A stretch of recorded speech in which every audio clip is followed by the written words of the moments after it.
ঘটনাটি ঘটে আমার এক ঘনিষ্ঠ বন্ধুর সাথে। 2010 সালে ঘটনাটির সূত্রপাত। আমি ঘটনাটি আমার বন্ধুর ভাষায় বর্ণনা করছি। আমি তখন ক্লাস 7-এ পড়ি। সদ্য কৈশোরে পা দেয় এক দুরন্ত সাহসী ছেলে। ভূত, প্রেত, জিন এসব নিয়ে তখন প্রচন্ড কৌতূহলী আমি। বাবার চাকরির সুবাদে তখন জামালপুরে থাকতাম। একজন স্থানীয় মাদ্রাসা হুজুর আমাকে কোরআন পড়াতেন। বার্ষিক পরীক্ষা শেষ হলো। গণিত পরীক্ষা নিয়ে খুব দুশ্চিন্তায় ছিলাম।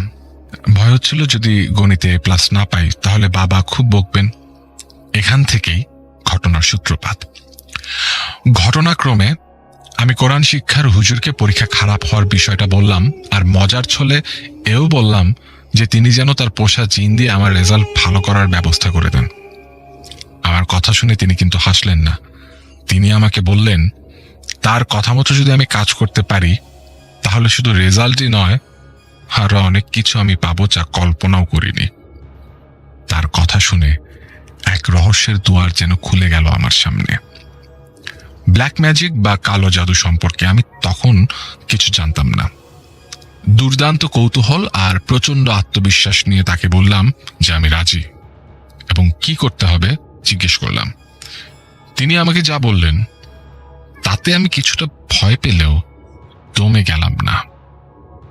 তিনি বললেন, সামনের অমাবস্যা রাতে শ্মশান ঘাটে গিয়ে কোনো মৃতদেহের নাভি সংগ্রহ করতে হবে। হিন্দুদের মৃতদেহ সৎকার করা হলেও মৃতদেহের নাভিটি না পুড়িয়ে একটি বাঁশ দিয়ে পুঁতে রাখা হয়। তিনি আমাকে বললেন যে নাভিটি ওঠানোর সময় পরনে যাতে লুঙ্গি বা অন্য কোনো কাপড় না থাকে এবং নাভিটি ওঠানোর পর সেটি সঙ্গে করে নিয়ে আসতে হবে। তার কথা মতো আমি কাজ করার জন্য মনে মনে সাহস সঞ্চয় করতে লাগলাম। এর 4 দিন পর ছিল অমাবস্যা। আমাদের কলোনি থেকে শ্মশানটি খুব বেশি দূরে ছিল না। কলোনির সামনের মাঠ পেরোলেই রাস্তা। রাস্তা ধরে 400-500 মিটার দূরে কলেজ এবং কলেজের উল্টো পাশেই শ্মশানটি অবস্থিত। সেদিন রাতে প্রায় 12টার দিকে আমি শ্মশানের উদ্দেশ্যে রওনা দিই। শ্মশানটি বাড়ির কাছে হওয়াতে আমার বেশ সুবিধেই হয়েছিল, কারণ বেশি সময় লাগেনি সেখানে পৌঁছতে। আমার পরনে ছিল লুঙ্গি এবং টি শার্ট। লুঙ্গিটি খুলে ফেললে তা হারিয়ে যেতে পারে ভেবে আমি ব্যাগে আর একটা এক্সট্রা লুঙ্গি নিয়ে নিই, সাথে একটা ছোট টর্চ লাইট। শ্মশানের ভেতর কেউ কোথাও ছিল না। সমস্ত কিছু ছিল নিস্তব্ধ, নীরব, যেন সহস্র ছায়ামূর্তিময় অশরীরই আমার প্রতিটি গতিবিধি লক্ষ্য করছিল। আমি আশপাশটা টর্চের আলোয় দেখতে থাকি এবং নিজের অজান্তেই আমার শরীরে শিহরণ বয়ে যায়। যে স্থানে মৃতদেহ পোড়ানো হয় তার থেকে উত্তর দিকে কিছুটা সামনে যেতেই একটা নিচু জায়গা দেখতে পাই। সেখানে কিছু দূর পর পর কয়েকটা ছোট ছোট বাঁশ পোতা রয়েছে। নিচু জায়গা হওয়ার কারণে সেখানে বৃষ্টির পানি জমে ছোট ডোবা মতো হয়ে গিয়েছিল। আমি বুঝতে পারলাম এগুলো সেই বাঁশ যা দিয়ে নাভি পোতা থাকে। আমি একটা বাঁশ ধরে টান দিতেই সেটি উঠে এলো। এই সময় ডোবার পানিতে একটি ছোট পলিথিনের পুটলি ভেসে উঠল এবং সেটা থেকে প্রচন্ড দুর্গন্ধ বের হতে লাগলো। আমি ভালো করে দেখতেই বুঝলাম এটা সেই বস্তু যার জন্য আমি এসেছি। নাভিটি নিয়ে ফিরে আসার সময় দেখলাম যে স্থানে আমার লুঙ্গিটা খুলে রেখেছিলাম ওটা সেখানে নেই। টর্চের আলোয় যা দেখলাম তাতে আমার মেরুদণ্ডে ভয়ের স্রোত বয়ে গেল। দেখতে পেলাম বিশাল এক অজগর সেখানে কুণ্ডলি পাকিয়ে রয়েছে। এত বড় সাপ হতে পারে তা আমার কল্পনার অতীত। এই দৃশ্য দেখে আমার আর কাছে যেতে সাহস হলো না। কোনো রকমে সাথে নিয়ে আসা অন্য লুঙ্গিটি পরে সরে যাওয়ার জন্য পা বাড়িয়েছি। এমন সময় পেছন থেকে গম্ভীর কণ্ঠে কেউ বলে উঠল, এই কাজ তুই করিস না, তোর ঘোর বিপদ হবে। আমার এত বড় ক্ষতি করিস না, এখনো সময় আছে, তোর হাতের জিনিস ফেলে দে, তোর কোনো ক্ষতি হবে না। মনে পড়ে গেল হুজুরের সাবধান বাণী। নাভি তোলার পর আমাকে নানানভাবে ভয় দেখানো হবে, কিন্তু কোনো মতেই যেন পেছনে না তাকাই, তাহলে হয়তো প্রাণ নিয়ে ফিরতে পারবো না। কিন্তু আমি নিজেকে আর ধরে রাখতে পারিনি। সেই ভীষণ কণ্ঠস্বরের হুঙ্কার আমার ভেতরের আতঙ্ক যেন জাগিয়ে তুলল। আমি কোনো কিছু চিন্তা করতে পারলাম না, সোজা শ্মশানের গেটের দিকে দৌড় দিলাম। দৌড়াতে দৌড়াতে অনুভব করলাম আমার পেছনে যেন ঝড় বয়ে যাচ্ছে। সমস্ত গাছপালা ঝোপঝাড় কাঁপিয়ে এক বিভীষিকাময় অস্তিত্ব যেন আমাকে তাড়া করতে লাগলো। কতক্ষণ এভাবে দৌড়েছি আমার মনে নেই। জ্ঞান হারানোর আগে শুধু এতটুকু মনে আছে, আমাদের কলোনির মাঠ দেখতে পাচ্ছিলাম। আমার জ্ঞান ফেরে পরদিন দুপুরে আমার বিছানায়। বাবা মা তীব্র দুশ্চিন্তার উৎকণ্ঠায় আমার জ্ঞান ফেরার অপেক্ষায় ছিলেন। আমার তখন ভীষণ জ্বর, পাশে ডাক্তার। জানলাম বাবা সকালে আমাকে ঘরে না পেয়ে বাইরে খুঁজতে বের হন এবং অজ্ঞান অবস্থায় মাঠে পড়ে থাকতে দেখে ঘরে নিয়ে আসেন। আমার সকালে জ্ঞান ফিরছিল না দেখে বাবা ডাক্তার নিয়ে আসেন। আমি বাড়ির কাউকে ঘটনা কিছুই বললাম না। বললাম সকালে হাঁটতে বের হয়ে খুব দুর্বল লাগছিল, সে কারণেই হয়তো মাথা ঘুরে পড়ে গেছি। উল্লেখ্য যে আমার আশেপাশে কোনো পলিথিনের পুটলি পাওয়া যায়নি। হয়তো দৌড়ানোর সময় কখন হাত থেকে পড়ে গেছে আমি বুঝতে পারিনি। আমি তার পরদিন হুজুরের সাথে দেখা করে সমস্ত ঘটনা খুলে বলি। তিনি আমাকে বললেন আমি যে সাপটি দেখেছিলাম সেটা আমার কোনো ক্ষতি করত না। আমি যদি সেটা সাহস করে ধরতে পারতাম তবে আমি অনেক কিছু জানতে পারতাম, অর্থাৎ আমি কিছু অলৌকিক শক্তি পেতাম, এবং যদি নাভিটি এনে তাকে দিতে পারতাম তবে তিনি তার সাধনায় অনেক দূর এগিয়ে যেতেন। আগেই বলেছি আমি তখনও ব্ল্যাক ম্যাজিক বা কালো জাদু সম্পর্কে জানতাম না। এ সম্পর্কে জানতে পারি আমাদের মসজিদের ইমামের কাছ থেকে। আমি তাকে সবকিছু খুলে বলার পর তিনি আমাকে বলেন যে ওই হুজুর আসলে ব্ল্যাক ম্যাজিক সাধনা করতেন। তিনি আমাকে তার উদ্দেশ্য হাসিলের জন্য বিপদের মুখে ঠেলে দিয়েছিলেন। তিনি আরো বলেন আমার ভাগ্য অনেক ভালো, কারণ আমার প্রাণ সংশয়ের সম্ভাবনা খুব বেশি ছিল। তিনি আমাকে আল্লাহর কাছে কৃতকর্মের জন্য ক্ষমা চাইতে বলেন এবং নিয়মিত নামাজ পড়তে বলেন। এরপর দীর্ঘদিন আর কোনো সমস্যা হয়নি, কিন্তু ঘটনা এখানে শেষ নয়। আমার জীবনে এক কালো অধ্যায় তখনও আমার সামনে অপেক্ষা করছিল। 1 বছর পরের ঘটনা। আমি তখন জেএসসি পরীক্ষার্থী। স্কুলে জেএসসি পরীক্ষার চূড়ান্ত প্রস্তুতির জন্য কোচিং করানো হতো। কোচিং ক্লাস ছিল রাতে। কোচিং শেষ করে বাসে আসতে আসতে রাত প্রায় 10টা বেজে যেত। বলে রাখি স্কুলটি আমার কলোনি থেকে প্রায় 3 কিলোমিটার দূরে। আমার একটি সাইকেল ছিল যাতে চেপে আমি আর আমার এক বন্ধু একসাথে কোচিং শেষে ফিরতাম। বন্ধুর বাসা ছিল কলেজের কাছে, আর আমাদের স্কুলের রাস্তাটিও ছিল কলেজের সামনের সেই রাস্তা। ঘটনার দিন রাতে কোনো কারণে রাতের স্ট্রিট ল্যাম্প বন্ধ ছিল। হালকা চাঁদের আলোয় রাস্তাটি কোনো রকমে দেখা যাচ্ছিল। আমি আর আমার বন্ধু সাইকেলে চেপে আসছিলাম। বন্ধু সাইকেল চালাচ্ছিল, আমি পেছনে। রাত আনুমানিক 10টা। রাস্তায় কোনো মানুষজন ছিল না। এই রাস্তাটিতে সে সময় ছিনতাইয়ের মতো ঘটনা প্রায়ই ঘটত বলে মানুষজন রাত 9টা-10টার পর এদিক দিয়ে চলাফেরা কম করত। তবে রিক্সা এবং সিএনজি রাত 10টার পরও চলতো, কিন্তু খুব কম। আমরা গল্প করতে করতে কলেজের কাছাকাছি এসে পড়েছি। হঠাৎ দূর থেকে একজন লোককে আসতে দেখলাম। চাঁদের ক্ষীণ আলোয় বুঝতে পারলাম লোকটি ধুতি বা ওই জাতীয় কিছু পরিহিত এবং গায়ে চাদর ছিল। লোকটি রাস্তার উল্টো পাশে, অর্থাৎ আমরা রাস্তার যে পাশ দিয়ে আসছিলাম তার বিপরীত পাশ দিয়ে আমাদের দিকে আসছিল। কিছুটা দূর থেকে লোকটি হাত উঁচু করে আমাদের থামতে ইশারা করল, কিন্তু আমরা সাইকেল না থামানোর সিদ্ধান্ত নিলাম, কারণ আমরা ভেবেছিলাম লোকটা ছিনতাইকারী হতে পারে। কাছাকাছি আসতে লোকটি আমাদের বলল, বাবা আমি খুব বিপদে পড়ছি, দয়া করে আমাকে একটু সাহায্য করো। এই কথা শুনে আমরা ভাবলাম হয়তো সে ছিনতাইকারী নয় এবং সত্যিই সে কোনো বিপদে পড়েছে। আমি আমার বন্ধুকে সাইকেল থামাতে বললাম। সাইকেল থামাতে সে আমাদের সাইকেলের কাছে এলো এবং বলল, বাবা এখান থেকে স্টেশনের রাস্তাটা কোন দিকে? আমি অনেকক্ষণ থেকে স্টেশনের রাস্তাটা খুঁজতেছি। আমাদের ওখানে রেল স্টেশন ছিল এবং তা খুব বেশি দূরে ছিল না। আমাদের কলোনির পাশ দিয়ে মিনিট 20 হাঁটা পথ। আমরা তাকে রাস্তাটি দেখিয়ে দিলাম এবং কোনো রিক্সা বা সিএনজি নিতে বললাম যাতে সে তাড়াতাড়ি সেখানে পৌঁছতে পারে, কিন্তু সে আমাদেরকে তাকে সাইকেলে করে সেখানে পৌঁছে দিতে অনুরোধ করল। আমরা বললাম যে তা সম্ভব নয়, কারণ সাইকেল আমরা 2 জন, তাছাড়া আমাদের তাড়াতাড়ি বাসায় যেতে হবে, না হলে বাসায় চিন্তা করবে সবাই। কিন্তু সে আমাদেরকে তাকে পৌঁছে দেওয়ার জন্য খুবই অনুনয় বিনয় করতে লাগলো এবং আমরা তাকে বোঝাতে লাগলাম এটা কোনোভাবেই সম্ভব না। এক পর্যায়ে সে আমাদের সাইকেলের সামনে এসে দাঁড়ালো, অর্থাৎ আমাদের পথ রোধ করলো এবং আমার বন্ধুর হাত ধরলো। বন্ধু তখনও সাইকেলের হ্যান্ডেল ধরেছিল। লোকটি এবার আমার বন্ধুর হাত ধরে কিছুটা ধমকের সুরে বলল, আমার সাথে আয়। এই গম্ভীর কণ্ঠ শুনে আমি ভয় পেয়ে গেলাম, কারণ এই কণ্ঠস্বর আমার খুব পরিচিত লাগছিল। অন্যদিকে আমার বন্ধু ততক্ষণে সাইকেল থেকে নেমে দাঁড়িয়েছে। লোকটির ব্যবহারের এই আকস্মিক পরিবর্তনে আমার মতো সেও অবাক। আমরা ভাবলাম যে আমরা ছিনতাইকারীর পাল্লায় পড়েছি। এ সময় হঠাৎ আমার বন্ধু সজোরে লোকটার বুকে লাথি মারে। বন্ধুটি ভালোই শক্তিশালী ছিল এবং তার লাথি খেয়ে লোকটি রাস্তার অন্য পাশে ছিটকে পড়ল। পুরো ব্যাপারটা এত দ্রুত ঘটে গেল যে আমি স্তম্ভিত হয়ে গেলাম। হঠাৎ দূরে গাড়ির আলো দেখতে পেলাম। এ সময় আমি তাড়াতাড়ি আমার বন্ধুকে বললাম সাইকেলে চড়তে এবং সেখান থেকে বেরিয়ে যেতে। উত্তরে বন্ধু বলল, কিভাবে যাব? ব্যাটা তো আমার হাতই ছাড়ে না। আমি অবাক হয়ে বললাম, কি বলছিস?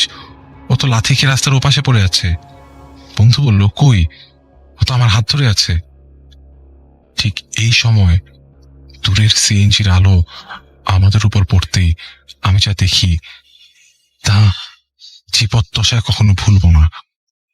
আবছা আলোয় দেখতে পেলাম লোকটা রাস্তার ওপাশে দাঁড়িয়ে আছে, কিন্তু প্রকাণ্ড লম্বা এক হাত দিয়ে তখন আমার বন্ধুর হাত ধরে আছে। হাতটির দৈর্ঘ্য প্রায় 10 ফুট হবে। এই দৃশ্য দেখার পর বন্ধু একদম শক্ত হয়ে গেল। সে কোনো নড়াচড়া করতে পারছিল না। তার দাঁতে দাঁত লেগে যাওয়ার উপক্রম হলো। প্রাথমিক ধাক্কা সামলে আমি বন্ধুর হুঁশ ফেরানোর চেষ্টা করতে লাগলাম। তাকে ধরে ঝাঁকাতে লাগলাম, ধাক্কা দিলাম। সবচেয়ে আশ্চর্যের ব্যাপার হলো ওই সময় ওই লোকটি শুধু দাঁড়িয়ে জ্বলন্ত দৃষ্টিতে আমার দিকে তাকিয়েছিল। প্রচন্ড ঝাঁকুনিতে ওই লোকটির হাত বন্ধুর হাত থেকে ছুটে গেল এবং ঠিক সেই মুহূর্তে তার হুঁশ ফিরল। হুঁশ ফেরার পর সে কোনো দিকে না তাকিয়ে পাগলের মতো বাড়ির দিকে দৌড় দিল। এবার আমি আর সেই লোক মুখোমুখি হলাম। আমি প্রচন্ড দুর্বল অনুভব করতে লাগলাম। বুঝতে পারলাম এখান থেকে বাঁচতে হলে পালাতে হবে। সাইকেল ফেলে কলোনির মাঠের দিকে দৌড় শুরু করলাম। ঠিক সেই মুহূর্তে পেছন থেকে সেই গম্ভীর অমানসিক কণ্ঠের হুঙ্কার শুনলাম, তুই এ কাজ কেন করেছিলি? তোকে কতবার নিষেধ করেছি। মাঠের ধারের রাস্তায় বাবা টর্চ হাতে আমাকে এগিয়ে নিতে এসেছিলেন। আমাকে এইভাবে আসতে দেখে কি হয়েছে জিজ্ঞেস করলেন। আমি তাকে সব ঘটনা খুলে বলি।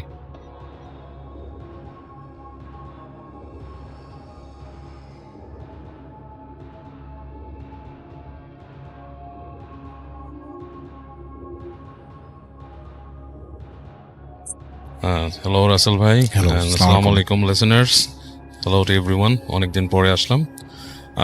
রাসেল ভাই, যে কাহিনীটা বলবো এটা হচ্ছে, এই ঘটনাটা হচ্ছে আপনার ঢাকার কাছেই, ওই যে টাঙ্গাইল যে অঞ্চলটা সেখানের, হ্যাঁ সেখানের। আর ওর নাম হচ্ছে সৌমিক। যদি ওর নাম সৌমিক, বাট ওকে মুসলিম ফ্যামিলির ছেলে, নামটা আর কি সৌমিক রাখা হয়েছে। এনিওয়েজ, তো ওদের ব্যাপারটা হচ্ছে কি, ওর ফ্যামিলিতে সবাই ঈদের ছুটিতে বাড়ি যায় আর কি। ওদের মূল বাড়ি ছিল হচ্ছে আরো দূরে কোথাও, মানে দিনাজপুরের কাছে একটা জায়গায়। সো ওরা টাঙ্গাইলে থাকতো। তো ঈদের আগে সবাই চলে যায়, বাট ও যেহেতু ওর বন্ধু বান্ধব সবার সাথে একটু সময় কাটাতে চায়, তো সেই কারণে ও যায় না আর কি। ও বাসায় থেকে যায়, ওর মানে বাবা মা বাড়ি চলে যায়, ও একাই থাকে অলমোস্ট বাসার মধ্যে, একজন কেয়ারটেকার সহ আর কি। তো যেটা হয়, ঈদের ছুটিতে বেশ একলা কিছুদিন ওখানে থাকে। 2-3 দিন থাকার পরে ওর ফ্রেন্ডরা করে যে ঈদের পর দিন ওরা একটা বাড়িতে যাবে, সেখানে যে ক্যাম্পিং করবে। এবং ওই বাড়িটার যে লোকেশনটা ওকে দেওয়া হয়, যে বলা হয় যে এই বাড়িটাতে একটা ফ্যামিলি থাকতো, তারা মানে তারা একটু জমিদার টাইপের ছিল এবং বেশ বড় বাড়ি, ওটা ওরা চলে গেছে, ওরা ইন্ডিয়া বা কোথাও থাকে, এখন বাসাটা খালি পড়ে থাকে মোস্টলি। ওর যে বন্ধু আছে সে ওখানে আর কি ইসের সাথে কথা বলে, ওখানকার কেয়ারটেকারের সাথে কথা বলে একটা অ্যারেঞ্জ করেছে রাতের বেলা, যাতে ওখানে ওরা ক্যাম্পিং করতে পারে, এরকম কিছু একটা। যাই হোক, শ্রমিক ওখানে ওদের বন্ধুদের সাথে ওখানে যায় এবং যেদিন ওরা ওই বাসাটায় যায় দুপুরের দিকে ওরা পৌঁছায়, বাসাটা যেয়ে দেখে যে ও মানে এই দুপুর মানুষজন খুব কম, ওই এলাকায় তেমনি মানুষ নাই, কারণ ঈদের সময় আরো মানুষ কমে গেছে এলাকায়, একটু খা খা করছে একটা জায়গা, এবং বেশ বড় একটা আঙিনা আছে বাড়ির সামনে, এবং ভেতরে ঢুকলে বাড়ির পুরানো আমলের দরজা জানালা এরকম একটা বাড়ি। সো ও বলেছে যে এখনো অনেকে নাকি ওই জায়গাটা মানে এখনো অনেকে চেনে ওইখানে বাড়ি হিসাবে। I don't know, I am not sure, যেহেতু আমি যাইনি ওইখানে। তো যাক, ওই বাসাটার মধ্যে ওরা যায় যে দুপুরের পর থেকে ওরা আয়োজন করে ওখানে কে কোথায় থাকবে, কি করবে না করবে। তো এভাবে করে ওদের সময়টা কেটে যায় সন্ধ্যা পর্যন্ত। তো সন্ধ্যার পরে মোটামুটি আয়োজন করে ওরা আড্ডা মারে, এবং ওদের মধ্যে একজন তখন ওই বাসার কাহিনী বলতে থাকে ওদেরকে, যে এই বাসার মধ্যে কি মানে বাসাটা মানে কার ছিল, কি রকম কি হয়েছে এখানে। তো ঘটনা উঠে আসে যে ওই বাড়িতে ওদের যে বাড়ির যে ফ্যামিলি ছিল তাদের একজন মানে মাসি আর কি, খালা হয়, তিনি নাকি ওই বাড়িতে মারা গিয়েছিলেন আত্মহত্যা করে। তো অনেকে নাকি মনে করেন যে ওখানে ওই মাসিকে দেখা যায় এরকম কিছু, এবং আরো কিছু এরকম মানে ভয়ের কথা ওদেরকে বলে যে এখানে এরকম এরকম হয় এসে। তো এটা শুনে ওর মধ্যে একটু ভয় কাজ করা শুরু করে, ওদের সবার মধ্যেই ভয় কাজ করা শুরু করে। তো সবাই মোটামুটি চায় যে একটা রুমের মধ্যে থাকবে এরকম, কিন্তু শ্রমিক মোটামুটি ও বলে যে না, আমি আসলে একলা ওরকম থাকতে মানে সবার সাথে একসাথে থাকতে চাচ্ছি না, তাতে আমাকে তোমরা ওই পাশে যে রুমটাতে আমি থাকতে চেয়েছি ওটাই দিও তোমরা। তো বলে ঠিক আছে। তো রাত্রেবেলা ওরা ওখানে থাকে। তো আড্ডা মেরে যখন নাকি আপনার রাত গভীর হয়ে গেছে, ধরেন 11টা-12টার সময়, যে যার রুমের মানে যে ওরা চলে যায় 4-5 জন একদিকে, আর ওর রুমটা যেখানে থাকার কথা বলছে ওখানে চলে যায় রাতে। তো রাত্রে যখন ও ঘুমাইছে মানে শুয়ে আছে, শোয়ার খুব ভালো কোনো ব্যবস্থা না, পুরান আমলে খাটের মধ্যে ওই যে আপনার ওই চাদর মুড়ি দিয়ে আর কি শুয়ে আছে। তো বলতেছে যে একটা সময় ওর কাছে ফিল হয় যে ওর ওই যে বাসাটার ভিতরে যে ওই দরজার ওই পাশে মনে হয় যে কেউ হাঁটাচলা করে, সাউন্ড হচ্ছে। তো মনে মনে চিন্তা করে হয়তো ফ্রেন্ডরা ওখানে হাঁটাচলা করতেছে, যেটা জিনিসটাকে অনেক নর্মাল ভাবে নেয়। তো একটু পরে ফিল করে যে ওর যে দরজাটা, রুমের দরজাটা, ওটা কেউ থপ করে ধাক্কা দিল, মানে ইটস লাইক কেউ একজন নক করার মতো, নক ঠিক না, জাস্ট হাত দিয়ে একটা পুশ করলো এরকম। তো ও তখনও ভাবে যে ওর ফ্রেন্ডরা মনে হয় ওর সাথে দুষ্টুমি করতেছে, আচ্ছা, যে সামথিং স্বাভাবিক, যে ও যেহেতু ভূতের গল্প বলছে এবং এই সেই হ্যান ত্যান। তো জিনিসটাকে সে অনেকভাবে স্বাভাবিক নেওয়ার চেষ্টা করে, বলে যে আসলে এটা কিছুই না, ফ্রেন্ডরা এরকম করতেছে। আবার শুয়ে থাকে, আবার অনেকক্ষণ পর ধপ করে এরকম ধাক্কা দেয়। তো এইবারও সে মনে করতেছে বন্ধুরাই এরকম দুষ্টুমি করতেছে। তো ও যেটা করে, ও করে কি, আস্তে করে খাট থেকে নামে, পা টিপে ওই ইসের কাছে যায়, ওই দরজার কাছে যায়। ও চিন্তা করছে এইবার যদি ধাক্কা দেয় ও দরজাটা ঠাস করে খুলে ফেলবে, যাই হোক। এবং ও শিওর যে ওর বন্ধুরা ওখানে থাকবে এবং সে উল্টা মজা নিবে তাদের থেকে। তো ওইভাবে দাঁড়ায় থাকে প্রিপারেশন নিয়ে। তো অনেকক্ষণ চলে যাচ্ছে, দরজা আর নক হয় না, হ্যাঁ এরকম একটা ইসের মতো। তো চুপচাপ দাঁড়ায় থাকে, হঠাৎ করে দরজার মধ্যে আবার একটা এরকম ধাক্কা মারার সাথে সাথে করে কি দরজার টান দিয়ে খুলে ফেলে। তো খোলার পর যেটা হয়, ও নিজেই ফ্রিজ হয়ে যায়, যে দরজা খোলার সাথে সাথে মনে হয় যে একটা বাতাস ঢুকলো ঘরের ভিতরে, মানে বাতাসটা হচ্ছে একটা দমকা বাতাসের মতো হালকা, ইটস লাইক কেউ যদি কাউকে পাস করে চলে যায়, মানে পাস করে যায়, পাশ থেকে কিন্তু বাতাসের হালকা সেরকম এটা। এবং ওর কাছে মনে হয় যে ওর ঘাড়ের কাছ থেকে মানে ঠান্ডা বাতাসের একটা চলে গেল, গুজবাম্পের মতো। ও তাকায় দেখে যে সামনের করিডোরে কেউ নাই, মানে পুরো জায়গাটা জানালার আলো দিয়ে দেখা যাচ্ছে, ওখানে যে পুরানো আমলের জানালাগুলো, এই জায়গার মধ্যে করিডোরটা কেউই নাই, শুধু রাত্রের আলো যতটুকু পড়ছে এতটুকুই। এবং তখন ওর গায়ের লোম পুরা দাঁড়া যায়। ও তখন মনে করে যে মানে আমি এটা কি করলাম, মানে হঠাৎ করে কি হলো, মানে কিছুক্ষণের জন্য পুরোপুরি ও সেন্স হারায় ফেলে।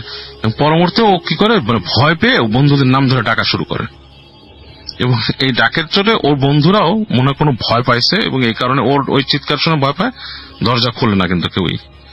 তো কিছুক্ষণ ফ্রিজ হয়ে এখন দাঁড়ায় থেকে তখন একটু পরে নিজে ধাতস্থ হয়, মনে করে যে কিছু মানে কিছু হচ্ছে না, অতটুকুই হয়েছে আর কিছু হচ্ছে না। তো এরপরে মনে করেন যে দরজাটাকে চাপায়, রুমে আসে।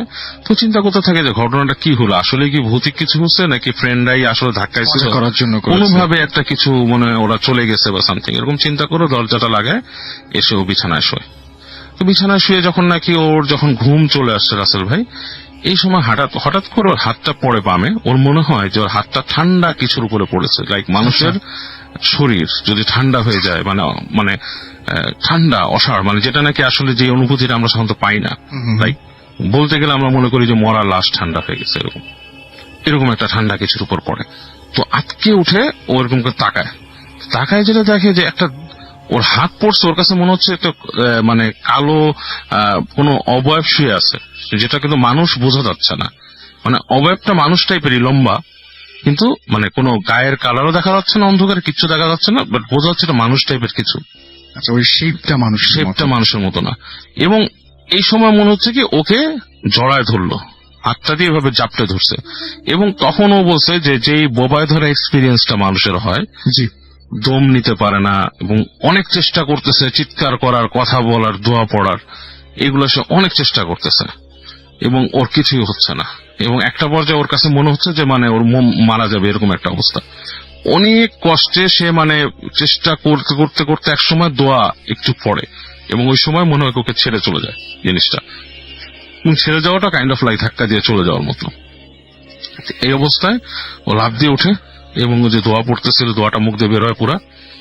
এবং ও বলে যে ভাইয়া এই যে অনুভূতিটা ছিল এটা কিন্তু একদম জাস্ট লাইক আপনার মানে মানে বোবায় ধরে অনেকে বলে ঘুমের মধ্যে, ইটস নট লাইক দ্যাট। আমি একদম ফিল করছি যে আমার পাশে ঠান্ডা কিছু ছিল, আমার হাত পড়ছিল গায়ের উপরে এবং আমি সম্পূর্ণ চেতনায় ছিলাম। সো স্লিপ প্যারালিসিস নিয়ে মানুষ যারা বলে, আমি নিজে অনেক পড়েছি, অনেকে মেডিকেল ব্যাখ্যা দিতে থাকেন। আসলে এইসব কাহিনী শোনার পর কিন্তু ওইটার ব্যাখ্যাটার কোনোই আসলে কাজে আসে না, কারণ আমি রিলিজিয়াস ব্যাকগ্রাউন্ড গুলো শুনেছি আসলে জিনিসটা কি, but actually it doesn't make any sense এরকম কিছু। তো যাই হোক, ও কিন্তু কোনো মতো ওখানে বসেই রাতটা পার করে ওর মতো। এবং সকালবেলা ওর বন্ধুরা আসে, বন্ধুরা বলে ওর চিৎকার শুনেছে রাত্রেবেলা। এবং ওর বন্ধুরা অনেকে বলে যে ওরা নাকি কিছু জিনিস ফিল করছে রুমের ভিতরে, যেমন কানের মধ্যে কেউ সুড়সুড়ি দিছে রাতের বেলা, বন্ধুদের যখন শুয়ে ঘুমানোর চেষ্টা করছে কানে সুড়সুড়ি দিছে। এবং মনে হচ্ছে রুমের মধ্যে কেউ সাউন্ড করে গান গাইছে, গানটার মধ্যে অস্পষ্ট, মানে ইটস লাইক কোনো গান বোঝা যাচ্ছে না, অস্পষ্ট একটা হামিং। আচ্ছা, হ্যাঁ, মানে খুব সেকেন্ড ভয়েস, যারা গান গাওয়ার সময় বুঝে যে অনেক সময় কিন্তু গানের মধ্যে একটা হাম করার সময় সেকেন্ড ভয়েসে হাম করা হয়। ইটস লাইক ভেরি লো, মানে হাই ফ্রিকোয়েন্সিতে কেউ যদি হাম করে দূর থেকে, গুনগুনের মতো আর কি, কোনো গানের সুরটা অস্পষ্ট কোনো সুর, এরকম জিনিস ওর বন্ধুরা দু একজন শুনছে। এবং ওরা বুঝতে পারে যে বাসাটা আসলেই বেশ মানে হন্টেড, এবং ওরা চলে আসে পরদিন ওখান থেকে। রাসেল ভাই, এটাই একটা ঘটনা ছিল। থ্যাংক ইউ সো মাচ বাবু ভাই।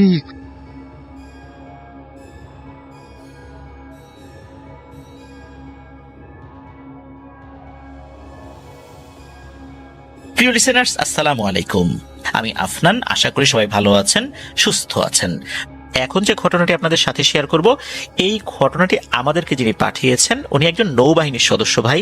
চাকরির সুবাদে উনি বর্তমানে খুলনায় থাকলেও ওনার মূল বাড়ি দিনাজপুর জেলার চিরিরবন্দর উপজেলার 7 নং আউলিয়াপুকুর ইউনিয়নের আরজি গলাহার গ্রামে। এই আরজি গলাহার গ্রামেরই অন্য আরেকটি মহল্লায় একজন গ্রাম সম্পর্কে চাচা থাকতেন, যার নাম মোহাম্মদ আব্দুর রহিম। মূলত এই রহিম চাচার সাথেই মূল ঘটনাটি ঘটেছিল। আমাদেরকে যিনি ঘটনা পাঠিয়েছেন উনি জানিয়েছেন যে উনি ওনার বাবার মুখে শুনেছেন এই রহিম চাচা যুবক বয়সে ডাকাত দলের সাথে যুক্ত হয়েছিলেন। তো যখন ডাকাতি করতেন, গভীর রাত্রে ডাকাতি করতেন, সে ডাকাতির মাল ভাগ বাটোয়ারা করে ভোরের দিকে আবার বাড়িতে ফেরত আসতেন। একটা সময় ডাকাতি করে ভালোই উপার্জন করেছিলেন, তবে সেগুলো রাখতে পারেন নাই। এখানে একটা বিষয় বলে রাখা ভালো, এই যে আরজি গলাহার গ্রাম, এই গ্রামের পাশেই রয়েছে হাইওয়ে রাস্তা, রাস্তার পাশে একটি বাজার, বাজারের দক্ষিণে অন্য একটা গ্রাম রয়েছে, গ্রামের দক্ষিণে একটি মসজিদ রয়েছে, পশ্চিম পাশে একটা পুকুর, পুকুরের পাশেই বাঁশঝাড়, এই বাঁশঝাড়ের সঙ্গে রয়েছে কয়েকটি কবর, কবরস্থানের পাশেই একটি বড় তেঁতুল গাছ রয়েছে। মূলত এই তেঁতুল গাছটা খুবই ভয়ঙ্কর এবং রহস্যে ঘেরা। যিনি ঘটনা পাঠিয়েছেন উনি বলেছেন যে ছোটবেলায় উনি শুনেছেন এবং দেখেছেনও এই তেঁতুল গাছে কেউ উঠলে তার জ্বর আসবেই, একদম সুস্থ থাকবে এটা হতেই পারে না। আর এই যে রহিম চাচা, এই রহিম চাচার মুখে উনি শুনেছেন যে এই তেঁতুল গাছের নিচে, অর্থাৎ মাটির নিচে একটি সোনার মোচা রয়েছে। সোনার মোচা বলতে আমরা কলার বড় মোচা দেখেছি না, ওই রকম। এই মোচা নাকি মাঝে মাঝে গভীর রাতে মাটির উপরে উঠে আসতো, চতুর্দিকে আলো ছড়াতো, আশেপাশে আলোকিত হয়ে যেত। অন্ধকার রাতে সেই আলো অনেক দূর থেকে দেখা যেত। কোনো মানুষ এই গাছের আশেপাশে আসলে সেটা আবার নাকি পুনরায় মাটির নিচে চলে যেত। 400 থেকে 500 ফুটের মধ্যে কোনো লোক যদি চলে আসতো তাহলেই নাকি এই জিনিসটা মাটির নিচে চলে যেত। অনেকেই গভীর রাত্রে এই জিনিসটা দেখেছেন বলে শোনা যায়। আমাদেরকে যিনি ঘটনা পাঠিয়েছেন উনি জানিয়েছেন যে ওনার বাবার মুখে শুনেছেন যে এই রহিম মিয়া একটা সময় ডাকাতির সাথে যুক্ত হয়ে গিয়েছিলেন। গভীর রাতে উনি ডাকাতি করে বাড়িতে ফিরতেন, ডাকাতির মালামাল ভাগ বাটোয়ারা করতেন। তো একটা সময় অবশ্য উনি ডাকাতির কাজটা ছেড়ে দেন, ছেড়ে দিয়ে সম্পূর্ণ স্বাভাবিক জীবনযাপন শুরু করেন। ডাকাতি করে মোটামুটি যতটুকু সহায় সম্পত্তি অর্জন করেছিলেন সেটাও উনি খুইয়ে ফেলেছেন। আবার উনি দিনমজুর হিসাবেই নিজের জীবনটাকে শুরু করেছিলেন। অর্থাৎ ডাকাতির থেকে অর্জিত সম্পত্তি উনি আসলে ওভাবে ভোগ দখল করতে পারেন নাই। ঘটনাটি ঘটেছিল 1990 সালের দিকে। কোনো এক রাতে উনি বিশ্বকাপ ফুটবল খেলা দেখে বাড়িতে ফিরছিলেন। 1990 সালে কিন্তু বিশ্বকাপ ফুটবলের 14তম আসর হয়েছিল ইটালিতে, আর খেলা হতো গভীর রাতে। তো গভীর রাত্রে খেলা দেখে ওই ভোরের দিকে বাড়িতে অনেকে ফেরত আসতেন। তো যেই বাড়িতে উনি খেলা দেখতে গিয়েছিলেন এই বাড়িটা আবার আমাদেরকে যিনি ঘটনা পাঠিয়েছেন তার ফুপার বাড়ি। এই ফুপা কিন্তু অনেক ধনী লোক ছিলেন। ওই সময় ওনার বাড়িতে রঙিন টেলিভিশন ছিল। এখানে একটা বিষয় বলে রাখা ভালো, বাংলাদেশে কিন্তু রঙিন টেলিভিশনের যাত্রা শুরু হয়েছিল 1 ডিসেম্বর 1980 সালে। যখন শহর এলাকায় অনেকের বাড়িতেই রঙিন টেলিভিশন নাই, তখন গ্রাম এলাকায় কারো বাসায় রঙিন টেলিভিশন থাকা মানে কিন্তু বিশাল ব্যাপার। আশেপাশে 10 গ্রামের লোকজন সেই টেলিভিশন দেখতে আসতো। আর রঙিন টেলিভিশনে খেলা দেখার আলাদা একটা আনন্দ রয়েছে। যদিও বা আশেপাশে বেশ কয়েকটা বাড়িতে সাদা কালো টেলিভিশন ছিল, তবে ওই বাড়িতেই লোকজন বেশি হতো। লোকজনদেরকে খেলা দেখানোর জন্য বিশেষ আয়োজন করেও মোটামুটি খেলা দেখানো হচ্ছিল ওই বাড়িতে। উঠোনের উপরে টেলিভিশন বসিয়ে বেশ একটা ভালো আসর জমানো হয়েছিল ওই সময়, যাতে অনেক মানুষ ভালো করে খেলাটা দেখতে পারে। তো খেলা দেখে গভীর রাত্রে যখন এই রহিম চাচা ফিরছিলেন তখন উনি দেখেন ওই তেঁতুল গাছের নিচে ওই সোনার মোচাটা জ্বলছে কিনা। কয়েক রাত্রে উনি ওই দিক দিয়ে গিয়েছেন কিন্তু জ্বলা দেখেন নাই, তবে এক রাত্রে উনি দেখেছেন। তো উনি একটু পা টিপে টিপে টিপে টিপে কাছাকাছি আসছে, চিন্তা করছে আরো ভালো করে দেখি। মানুষজনের অস্তিত্ব টের পেলে তো এটা নিচে চলে যায়। তো উনি পা টিপে টিপে এসেছেন, তবে খুব বেশি কাছে আসতে পারেন নাই। তার আগেই ওই জিনিসটা মাটির নিচে চলে যায়। তবে উনি যতটুকু দেখেছিলেন ওনার ভিতরে মারাত্মক লোভ জন্মে যায়। উনি চিন্তা করেন যেভাবেই হোক এই সোনার মোচা তার পেতেই হবে। উনি একদিন গভীর রাত্রে একাই কোদাল নিয়ে সেই তেঁতুল গাছ তলায় গিয়ে মাটি খোঁড়া শুরু করেছেন, যে জায়গায় সোনার মোচাটা দেখা যেত। এখন একটা সমস্যা রয়ে গেল, সেটা হলো দূর থেকে দেখা যেত, তো এক্সাক্ট ঠিক কোন জায়গায় ওইটা এটা তো আসলে বোঝা যায় না। উনি তো শিওর না। তা আশেপাশে মোটামুটি 10-12 হাত জায়গা নিয়ে উনি খনন কার্য শুরু করেছেন। তো খোঁড়ে কিছুই দেখতে পায় না।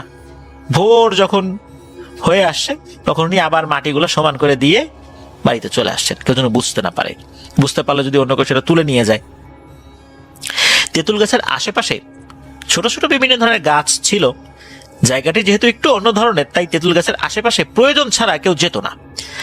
রাতে তো রহিম মিয়ার ঘুম হয় না।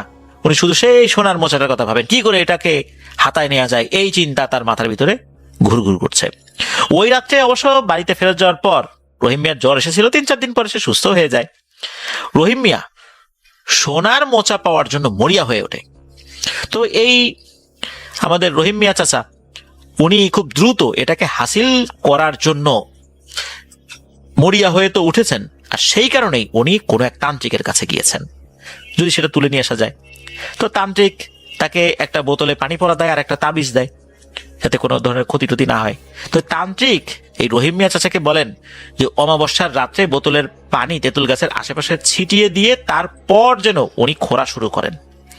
আর খোঁড়া শুরু করলেই উনি এবারে ওই সোনার মোচাটা দেখতে পাবেন। আগে তো দেখতে পান নাই, তবে এবার দেখতে পাবেন। আর যেভাবেই হোক ওটাকে তুলতেই হবে, ওটাকে রেখে আসা যাবে না। তুলতে যদি ব্যর্থ হন এই রহিম মিয়া চাচা, তাহলে কিন্তু ওনার পরিবারের অনেক ক্ষতি হয়ে যাবে। আর এই যে মোচা, এটার রক্ষণাবেক্ষণ বা এটার মালিকানার দায়িত্বে আছেন একজন শক্তিশালী জিন। তবে সে খারাপ জিন না, তবে তার থেকে এটা নিয়ে আসাটা খুব কঠিন একটি ব্যাপার। ওই তান্ত্রিক এটাও বলেন যে তুমি এই জিনিসটা তুলতে যাচ্ছ, এই জমির মালিকও তো এটা তুলতে অনেক চেষ্টা করছে, কিন্তু তুলতে তো পারে নাই। তুমি যে চেষ্টা করতেছো, কাজটা কি ঠিক হচ্ছে? এই জমির মালিকেরও কিন্তু পা প্যারালাইজড হয়ে গেছিল।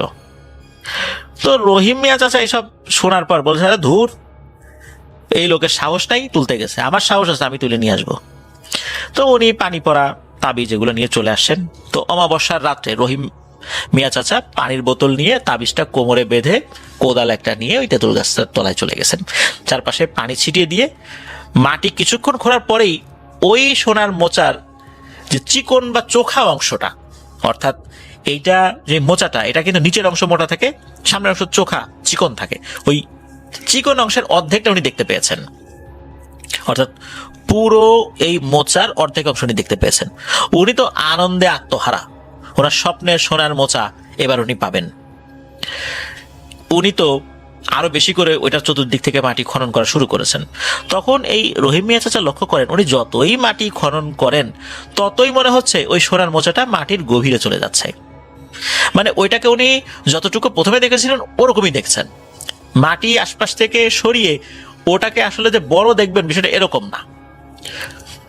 রহিম মিয়া চাচা উনি সর্বশক্তি কাজে লাগিয়ে দ্রুত গতিতে মাটি খনন করতে থাকেন, কিন্তু অবস্থা যা আগে ছিল তাই। উনি যতটুকু খনন করেন ততটুকুই সোনার মোচাটা মাটির নিচে চলে যেতে থাকে। রহিম মিয়া চাচা উনি তো যতটুকু বাইরে দেখেছেন ওইটুকু ধরে খুব টানা হেঁচড়া করতে থাকেন।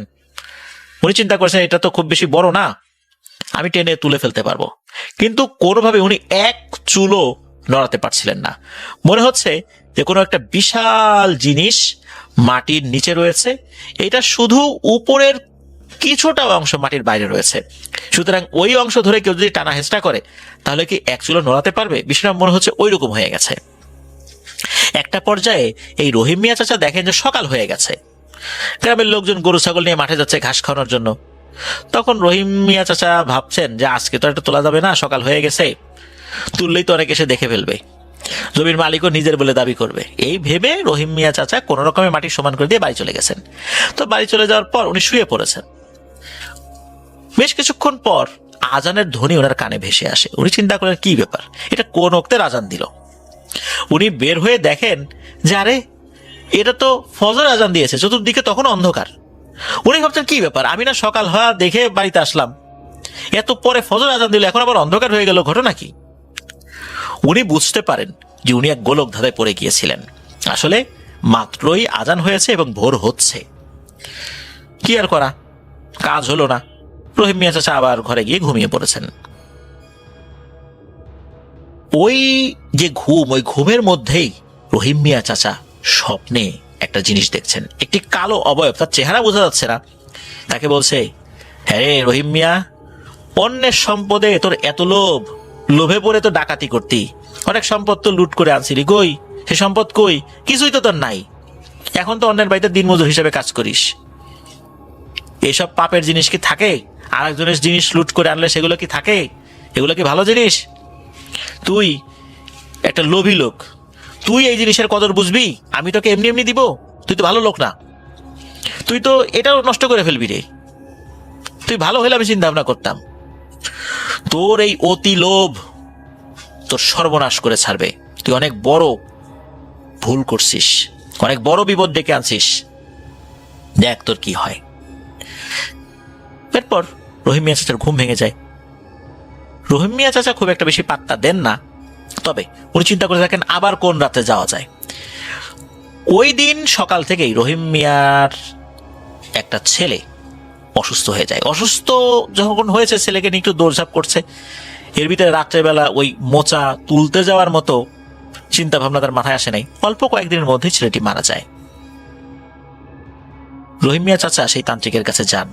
তান্ত্রিক বলেন, কিছুই করার নাই, তোমাকে তো আগেই বলছিলাম, আর তুমি এই মোচার কথা ভুলে যাও বাপু, এটাই তোমার মঙ্গল। তুমি যদি এটা পাবার আবার আশা করো, তোমার কিন্তু আরো বেশি ক্ষতি হবে। রহিম মিয়া চাচা চিন্তা করলেন, ধুর এই তান্ত্রিক কিছু জানে না, দেখা যাবে এই তান্ত্রিকই নিজে এটা তুলে নিয়ে আসছে, এর থেকে অন্য ভালো কোনো তান্ত্রিকের কাছে যাই। উনি অন্য আরেকজন তান্ত্রিকের কাছে গেছেন, সেই তান্ত্রিকও তাকে ফিরাই দিয়েছে। এইভাবে বেশ কিছু তান্ত্রিকের কাছে গিয়েছেন, প্রত্যেকটা তান্ত্রিকই তাকে ফিরিয়ে দিয়েছে। সবাই তাকে নিষেধ করছে যে এই জিনিসটা নেওয়া যাবে না। তো এই যে উনি যে কাজটা করছিলেন, এই কাজটা তখনই উনি প্রকাশ করেছিলেন যখন এটার জন্য উনি অনেকটাই উন্মাদের মতো হয়ে গিয়েছিলেন যে এই মোচাটাকে পেতেই হবে। উনি যখন উন্মাদের মতো হয়ে গেছেন তখন সবাইকে বলতেন যে উনি এই কাজটি করেছেন। তার আগে কিন্তু বলতেন না, তার আগে এই বিষয়টা গোপন রাখতেন। আর ওই সময়ই আমাদেরকে যিনি ঘটনা পাঠিয়েছেন তার কাছে উনি স্বীকার করেছিলেন যে কিভাবে উনি কাজটি করেছেন। এই জন্য এই ঘটনাটা ওই গ্রামের অনেক লোকই জানে যে এই রহিম মিয়া চাচা কিভাবে কাজটি করেছেন, কারণ মাথাটা ঠিক ছিল না, সবাইকে এই ঘটনাটা বলতেন। এদিকে হঠাৎ করে ওনার স্ত্রী মারা যায়। কিন্তু এই যে রহিম চাচা এই সোনার মোচার নেশায় উনি সারাক্ষণ চিন্তামগ্ন থাকতেন, সারাক্ষণ চিন্তা করতেন এই মোচা উদ্ধার করব, এইটা দিয়ে আমি এটা করব, ওইটা করব, এরকম চিন্তা করতে করতেই উনি শুকিয়ে যেতে থাকেন। শুকিয়ে একদম কঙ্কালের মতো হয়ে গিয়েছিলেন। উনি প্রায় 12 বছর জীবিত ছিলেন এই ঘটনার পরেও। এই যে এইভাবে পাগলের মতো হয়ে চিন্তায় চিন্তায় উল্টাপাল্টা বলতেন, এভাবে 12 বছর জীবিত ছিলেন। অর্থাৎ 2002 সালের দিকে ওনার মৃত্যু হয়।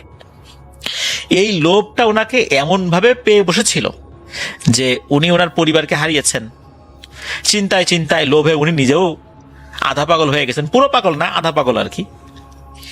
তো এইভাবেই কিন্তু উনি এই পৃথিবীর মায়া ত্যাগ করে চলে গেছেন। লোভ মারাত্মক খারাপ একটা জিনিস। লোভ মানুষকে কতটা নিচে নামিয়ে দেয়, কতটা ক্ষতি করতে পারে, তা আমরা কিন্তু বিভিন্ন ঘটনায় জানতে পেরেছি। আল্লাহ আমাদেরকে হেফাজত করুন। প্রিয় লিসেনার্স, দারুণ একটা ঘটনা ছিল, খুব ভালো লেগেছে আমার কাছে। এই পর্যন্তই ছিল ঘটনা। আমার জন্য দোয়া করবেন, আমার পরিবারের জন্য দোয়া করবেন, আপনাদের জন্য দোয়া রইল, আপনাদের পরিবারের প্রত্যেকের জন্য দোয়া রইল। বিদায় নিচ্ছি। আসসালামু আলাইকুম।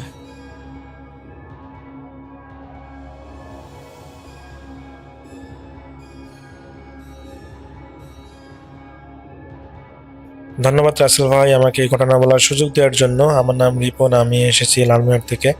রাসেল ভাই, এখন যে ঘটনাটা আমি আপনাকে শেয়ার করব, এই ঘটনাটা আমাকে শেয়ার করেছেন, তার নাম হলো শরীফুল। আর তারপরে হচ্ছে কুড়িগ্রাম জেলার নাগেশ্বরী উপজেলার সীমান্তবর্তী গ্রামে। রাসেল ভাই, আমি চেষ্টা করব শরীফুল ভাইয়ের মতো করে ঘটনাটা তার মতো করে শেয়ার করার। রাসেল ভাই, শরীফুল ভাইয়ের চাচা ছিলেন একজন গ্রাম্য পশু চিকিৎসক। তো ওনাকে রাত বিরাতে দেখা যায় যখনই প্রয়োজন গ্রামের মানুষের গরু ছাগলের চিকিৎসার জন্য তাকে যেতে হয়। তো এরকম একদিন শরীফুল ভাইয়ের চাচা একদিন রাত 12টার দিকে তাদের পাশের গ্রাম থেকে একটা গরু অসুস্থ হয়েছিল, তো সেটাতে চিকিৎসা দিতে গিয়েছিলেন। এবং চিকিৎসা দেওয়ার পর তিনি যখন বাড়ি ফিরতেছিলেন তখন আসলে তিনি দেখেন যে বৃষ্টি পড়তেছে। সেই সময় ছিল বর্ষাকালের একটা রাত, তো তাই এই জন্য বৃষ্টি পড়তেছে। তো তিনি দেখেন যে চারিদিকে রাস্তাগুলো একদম কর্দমাক্ত। সে সময় আসলে এখনকার মতো পাকা রাস্তা ছিল না, সে সময় সবগুলো রাস্তাই ছিল, গ্রামের রাস্তা ছিল কাঁচা রাস্তা। তো ওনার হাতে ছিল কেবল একটা পুরোনো আমলের টর্চ লাইট। গ্রামের শেষ মাথায় একটা বিশাল পুরোনো বাঁশঝড় ছিল, যে জায়গাটা দিনের বেলাতেও বেশ অন্ধকার থাকে। তো বাঁশঝড়ের কাছাকাছি আসতেই চাচার মনে হলো ওনার ঠিক পিছনে কেউ একজন হাঁটতেছে। তো তিনি হলো কনফিউশন দূর করার জন্য তিনি টর্চ মেরে দেখলেন যে তার ঠিক পিছনে দূরে একটা লোক, লুঙ্গি এবং পাঞ্জাবি পরা একজন মানুষ ওনার দিকে এগিয়ে আসতেছে। লোকটার মুখটা কুয়াশার কারণে পরিষ্কার বোঝা যাচ্ছিল না, কিন্তু তার হাতে একটা হারিকেন ছিল যেটা শিখায় একদম স্থির হয়ে চলছিল। নর্মালি আগুন কখনো কিন্তু স্থির হয়ে চলে না। তো চাচা ভাবলেন হয়তো ওনার মতোই কেউ কাজ সেরে ফিরতেছেন, তাই তিনি একটু অপেক্ষা করলেন যাতে দুজনে মিলে একসাথে রাস্তাটা পার হওয়া যায়। তো চাচা যখন লোকটার জন্য একটু দাঁড়ালেন তখন লোকটা ধীরে ধীরে ওনার খুব কাছে চলে এলো। কিন্তু অদ্ভুত ব্যাপার হলো রাসেল ভাই, লোকটা ওনার ঠিক পাশ দিয়ে হেঁটে যাওয়ার সময় কোনো শব্দ হলো না। এমনকি কাদা মাটির উপর দিয়ে হাঁটায় যে একটা সপ শব্দ হওয়ার কথা তাও শোনা গেল না। চাচা লক্ষ্য করলেন লোকটার হাতের হারিকেনটা জ্বলছে ঠিকই, কিন্তু সেই আলোতে লোকটার কোনো ছায়া পড়তেছে না। তো এটা দেখে তিনি বেশ ভয় পেলেন। ভয়ে চাচার যেন গায়ের লোম খাড়া হয়ে গেল। তিনি নিজের টর্চের আলোটা লোকটার গায়ে ফেলে সেই লোকটার গায়ে ফেললেন এবং দেখলেন যে লোকটার পা দুটো মাটির উপরে নেই, বরং মাটি থেকে অন্তত 1 ফুট উপরে শূন্যে ভাসতেছে। তো লোকটা একবারও চাচার দিকে না তাকিয়ে সোজা সেই ঘন বাঁশঝড়ের দিকে ঢুকে গেল। চাচা এটা দেখে সেখানে স্থির হয়ে দাঁড়িয়ে তিনি অনুভব করলেন তার সমস্ত শরীর যেন ঘেমে যাচ্ছে, কারণ তিনি জানতেন সেই বাঁশঝড়ের ভিতর দিয়ে যাওয়ার কোনো রাস্তা নেই, ওটা একদম জঙ্গল দিয়ে ভরা। তো তবুও সেই লোকটা কোনো বাধা ছাড়াই সেই বাঁশঝড়ের ভিতর দিয়ে যেন মিলিয়ে গেল। তো লোকটা বাঁশঝড়ের ভিতর দিয়ে মিলিয়ে যাওয়ার পর চাচা সিদ্ধান্ত নিলেন তিনি আর এক মুহূর্তে সেখানে দাঁড়াবেন না। তিনি প্রায় দৌড়াতে শুরু করবেন ঠিক, কিন্তু ওনার মনে হতে লাগলো যে রাস্তাটা যেন আর শেষ হচ্ছে না। একই বাঁশঝড় আর একই বাঘ বারবার ওনার সামনে ফিরে আসতেছে। তিনি খুবই কনফিউশন হলেন যে তার সাথে এগুলো কি হচ্ছে। তো হঠাৎ ওনার টর্চের আলোটা ক্ষীণ হয়ে আসতে শুরু করলো। এই অন্ধকারের মধ্যে তিনি অনুভব করলেন যে বাঁশঝড়ের উপর থেকে একটা লম্বা শুকনো হাত ওনার দিকে নেমে আসতেছে। ওনার উপরের দিকে তাকাতেই দেখলেন যে একটা ছায়া অবয়ব বাঁশের মাথায় ঝুলে আছে এবং তার আঙ্গুলগুলো ওনার কাঁধের দিকে এগিয়ে আসতেছে। তো রাসেল ভাই এখানে সেই চাচাটা খুবই ভয় পেয়ে যান। শরীফুল ভাই জানায় যে তার চাচা এত পরিমাণ ভয় পেয়ে যান যে সেখানে তিনি জ্ঞান হারিয়ে ফেলেন এবং পরের দিন সেই গ্রামের লোকজন তাকে ওই বাঁশঝড়ের নিচে অজ্ঞান অবস্থায় পায় এবং তাকে উদ্ধার করা হয়। তো পরবর্তীতে যেহেতু তিনি একজন পরিচিত গ্রাম্য পশু চিকিৎসক ছিলেন, এ কারণে সবাই তাকে চিনে। তো রাসেল ভাই যখন ওনাকে একজন ওই এলাকার একজন বাসায় নিয়ে যে জ্ঞান ফেরান এবং জিজ্ঞেস করেন যে আপনি ওখানে এইভাবে অজ্ঞান হয়ে পড়েছিলেন কেন, তো রাসেল ভাই ওই শরীফ ভাই চাচা যা বলেন এটা শুনে সবার মাথা যেন ঘুরে যায়। তিনি বলেন যে ওইখানে ওই বাঁশঝড়ের ভিতরে যখন তিনি একটা লোককে হারিকেন নিয়ে যেতে দেখেছিলেন, ঠিক তার পরে তার সাথে কিছু অদ্ভুত ঘটনা ঘটে। তার মধ্যে একটা ঘটনা হলো একটা কালো অবয়ব, তিনি হলো পাশের দেখেন যে পাশের আগালের মধ্যে একটা কালো অবয়ব ঝুলে আছে এবং যখনই সেই অবয়বটা তিনি শরীফুলের ভাইয়ের চাচা দেখেন সেই অবয়বটা তার দিকে ধেয়ে আসতে শুরু করে এবং সেটা যেন চোখের নিমেষেই তার সামনে চলে আসে এবং এসে কোনো কথা নেই সরাসরি শরীফুল ভাইয়ের গলা চেপে ধরে। তিনি অনুভব করেন যে তার গলাটাকে তিনি সেই অবয়বটা থেকে ছাড়াবেন, কিন্তু যখন তিনি দেখেন যে তার গলাটাকে যখন তিনি দেখতেন চেপে ধরতেছে, তো শরীফুল ভাইয়ের চাচা সেই গলাটা সেই অবয়বটা থেকে বাঁচার জন্য তার 2 হাত দিয়ে সেই হাতটাকে সরানোর চেষ্টা করতেছেন, কিন্তু পরক্ষণে তিনি খেয়াল করেন যে নিজের হাতে নিজে তিনি তার গলা চেপে ধরেছেন এবং তার গলাটা থেকে তার নিজের হাত আর নামাতে পারতেছেন না। তার কাছে মনে হচ্ছে যে তার নিজের 2 হাত দিয়ে যেন তার গলা চেপে তিনি নিজেকে মেরে ফেলতেছেন। এরপরে আসলে তার আর কিছু মনে নেই। তো রাসেল ভাই এরপর ওই শরীফুল ভাইয়ের চাচাকে তার বাসায় পৌঁছে দেন, যিনি আসলে তাকে অজ্ঞান হতে দেখেছিলেন। তো বাসায় পৌঁছে দেওয়ার পর এরপর রাসেল ভাই তিনি প্রায় 1 দিনের মতো অসুস্থ ছিলেন। তো 2 দিন পর যখন তিনি সুস্থ হওয়ার পর তিনি পুনরায় চিকিৎসা দেওয়া শুরু করেন। তো সেদিনের ঘটনাটাকে আসলে যদিও তার সাথে একটা ভয়ানক ঘটনা ছিল, তিনি সেই ঘটনাটা আসলে 2 দিন পর একটু স্বাভাবিকভাবেই নেন, যেহেতু কাজ করতেই হবে এবং অনেক মানুষ এসে আসলে বাসায় এসে তাকে খোঁজ খবর নেয়, বলতে তাদের গরুর চিকিৎসা বা ছাগলের চিকিৎসা পশু চিকিৎসার জন্য তাকে বাসায় আসেন এবং ডাকেন। তো তিনি ঠিক ওইভাবেই তিনি হলো পাশের গ্রামে, তো আসলে এর আগে যে গ্রামে গিয়ে ঘটনা ঘটেছিল সেই গ্রামে না, এটা আর একটা গ্রামে তিনি যান এবং সেখানে তিনি সেদিন তার কাছে একটা সাইকেল ছিল, তো তিনি সাইকেল নিয়ে সেই গ্রামে যান এবং গ্রাম থেকে আসার সময় সেই সাইকেলে করে এসেছিলেন। আসলে আসলে এখানে বলে রাখা ভালো যে সাইকেলটা কিন্তু তার ছিল না, তার হলো বড় ভাইয়ের ছিল, ওই শরীফুল চাচার মানে জ্যাঠো হয় ওনার ছিল। তো যেহেতু দূরের রাস্তা এই জন্য আসলে ওনার কাছে বলে তিনি সাইকেলটা নিয়েছিলেন। তো সাইকেলটা নিয়ে তিনি ওই গ্রামের যে গ্রামে গিয়েছিলেন সেই গ্রামে থেকে আসার সময় তার গ্রাম, ওই গ্রাম থেকে তার গ্রাম আসার সময় একটা কবরস্থান পড়ে। তো সেই কবরস্থানের পাশে আসার সময় রাসেল ভাই তিনি অনুভব করেন যে আজ থেকে 2 দিন আগে যে অবয়বটা তিনি দেখেছিলেন, যেই মানুষটাকে দেখেছিলেন, সেম অবয়বটাই বা সেই মানুষটাই তার বিপরীত দিক থেকে হারিকেন নিয়ে আসতেছে।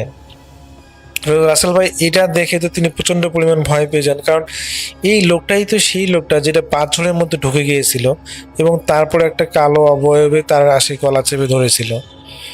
রাসেল ভাই সেম টু সেম ভাবে সেই লোকটা তাকে পাশ কাটিয়ে চলে যায়। তিনি দেখেন সেই লোকটার পা দেখা যাচ্ছে না, মনে হচ্ছে যে সে রাস্তা থেকে 1 ফুট উপরে সে যেন নিঃশব্দে তাকে ক্রস করে চলে গেল। তো এটা দেখে তিনি প্রচন্ড পরিমাণ ভয় পান এবং তিনি তার সাইকেলটাকে দ্রুত গতিতে, তার যত শক্তি আছে যেন তিনি দ্রুত গতিতে তিনি সাইকেল চালানো শুরু করেন। তো রাসেল ভাই তিনি যখন দ্রুত গতিতে সাইকেল চালাচ্ছেন তার কাছে মনে হচ্ছে যে একটা নিঃশ্বাস কেউ যেন তার ঘাড়ের মধ্যে ফেলতেছে। তো রাসেল ভাই কৌতূহল মেটানোর জন্য তিনি যখন সাইকেলটা একটু স্লো করে পিছনে তাকান, তিনি দেখেন যে তার সাইকেলের পিছনে সেই অবয়বটা যেটা তার এর আগে গলা চেপে ধরেছিল, একটা কালো অবয়ব, সেই অবয়বটা তার পিছনে বসে আছে, সাইকেলের পিছনে বসে আছে। এবং রাসেল ভাই যখনই তিনি সেই অবয়বটাকে দেখেন এবং তিনি তার সাইকেলের কন্ট্রোল হারিয়ে, মানে সাইকেলের ব্যালেন্স হারিয়ে তিনি একটা খাদের মধ্যে গিয়ে পড়েন। তো পড়ে যাওয়ার পর সেই অবয়বটাকে তিনি ওই খাদের মধ্যেও দেখতে পান এবং রাসেল ভাই তিনি দেখেন সেই অবয়বটা পুনরায় তার যেন 2টা হাত দিয়ে তার গলা চেপে ধরেছে। এবং শরীফুল ভাইয়ের চাচা তিনি তার ওই গলার থেকে সেই অবয়বটা হাতটা সরানোর জন্য যখন তিনি চেষ্টা করেন, অনুভব করেন তিনি পুনরায় যেন তার হাত দিয়ে তার নিজের গলাকে চেপে ধরেছেন। এরপর রাসেল ভাই তার আর কিছু মনে নেই, তিনি সেখানে জ্ঞান হারিয়ে ফেলেন। এবং ওই কবরস্থানের পাশ দিয়ে পরের দিন এক পথচারী যাওয়ার সময় তাকে সাইকেল ওই খাদের মধ্যে পান এবং সেখানে দেখেন যে তিনি অজ্ঞান হয়ে পড়ে আছেন। তো যখন তাকে জ্ঞান ফেরানো হয় তখন তিনি সেই মানুষটাকে আসলে সত্যটা বলেন না, যে বলেন যে হয়তোবা তিনি কোনো একটা কারণে আর কি তিনি এখানে বেহুশ হয়ে গিয়েছেন। তো তিনি যখন সাইকেল চালিয়ে আবার পুনরায় বাসা আছেন, রাসেল ভাই তিনি লক্ষ্য করেন যে তার শরীরে প্রচণ্ড পরিমাণে জ্বর এবং তিনি বুঝতে পারেন যে তার সাথে যা কিছু হচ্ছে এগুলো মোটেও স্বাভাবিক নয়। তো তিনি তার একজন কবিরাজের সাথে দেখা করেন এবং কবিরাজ জানান যে ওই জিনটা আসলে ওই পাঁচজনেই থাকে এবং সে আসলে মানুষকে বিরক্ত করে। তো ওই বাঁশঝড়ে আসলে পাশ দিয়ে যদি কাউকে একা পায় আর তারা যদি ভয় পায় তাদের উপর নাকি সে প্রভাব খাটায়। তো সেই কবিরাজ বলে যে আপনার চিন্তা করবেন না, আমি সমস্ত কিছু সমাধান করে দিচ্ছি। তো এরপরে ওই কবিরাজটা ওনাকে একটা তাবিজ দেন এবং বলেন যে আপনি যখন এটা সবসময় পড়ে থাকার দরকার নাই, শুধুমাত্র আপনি যখন ওই বাঁশঝড়ে আশেপাশে দিয়ে যাবেন বা দূরে কোথাও যাবেন তখন শুধু এই তাবিজটা ব্যবহার করবেন, আর এটা এমনিতে আপনার সাথে রাখবেন। যখন আপনার মনে হবে যে আপনি কোনো বিপদের আশঙ্কায় আছেন তখন শুধুমাত্র এই তাবিজটা ব্যবহার করবেন। তো রাসেল ভাই এর পরবর্তীতেও ওনার সাথে এই ছোটোখাটো সমস্যার সৃষ্টি হয়েছিল, কিন্তু যখনই তিনি ওই তাবিজটা ব্যবহার করেছেন হাতের মধ্যে বেঁধে, তখনই আর তার সাথে কোনো ভৌতিক ঘটনা ঘটে নেই। তো রাসেল ভাই এটাই ছিল শরীফুল ভাইয়ের ঘটনা। আমার কাছে ঘটনাটা ভালো লেগেছিল, এই কারণে আপনার কাছে শেয়ার করলাম। রাসেল ভাই এটাই ছিল আমার ঘটনা।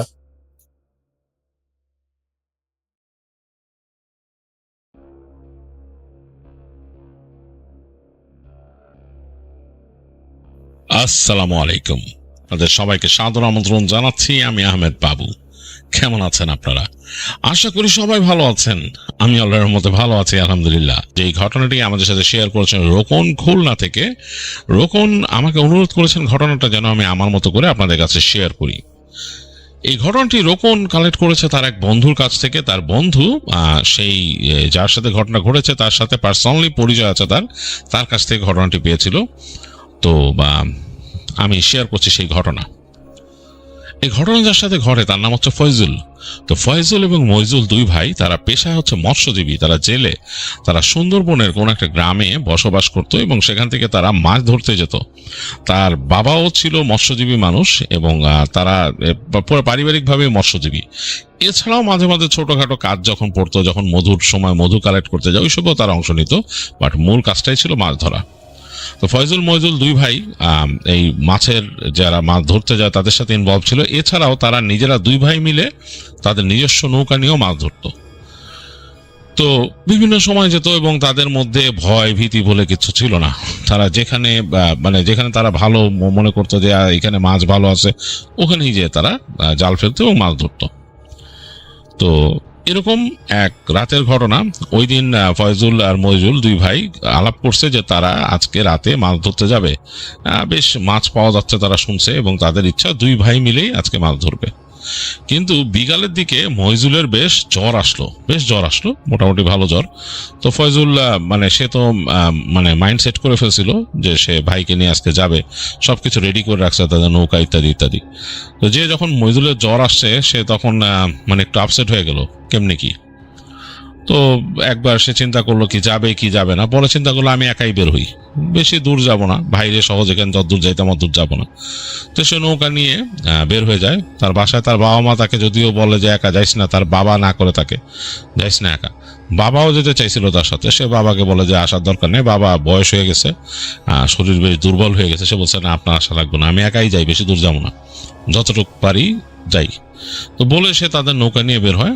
মোটামুটি নৌকাটার ভালোই একটা সাইজ, বেশ ছোট না। তো ফয়জুল তার মতো যাত্রা শুরু করলো খাল বেয়ে এবং জানে যে যেখানে তার ভাই জাল পাতে এবং সে আর তার ভাই দুজন মিলে জাল পাতে, সেই জায়গায় যাওয়া শুরু করলো।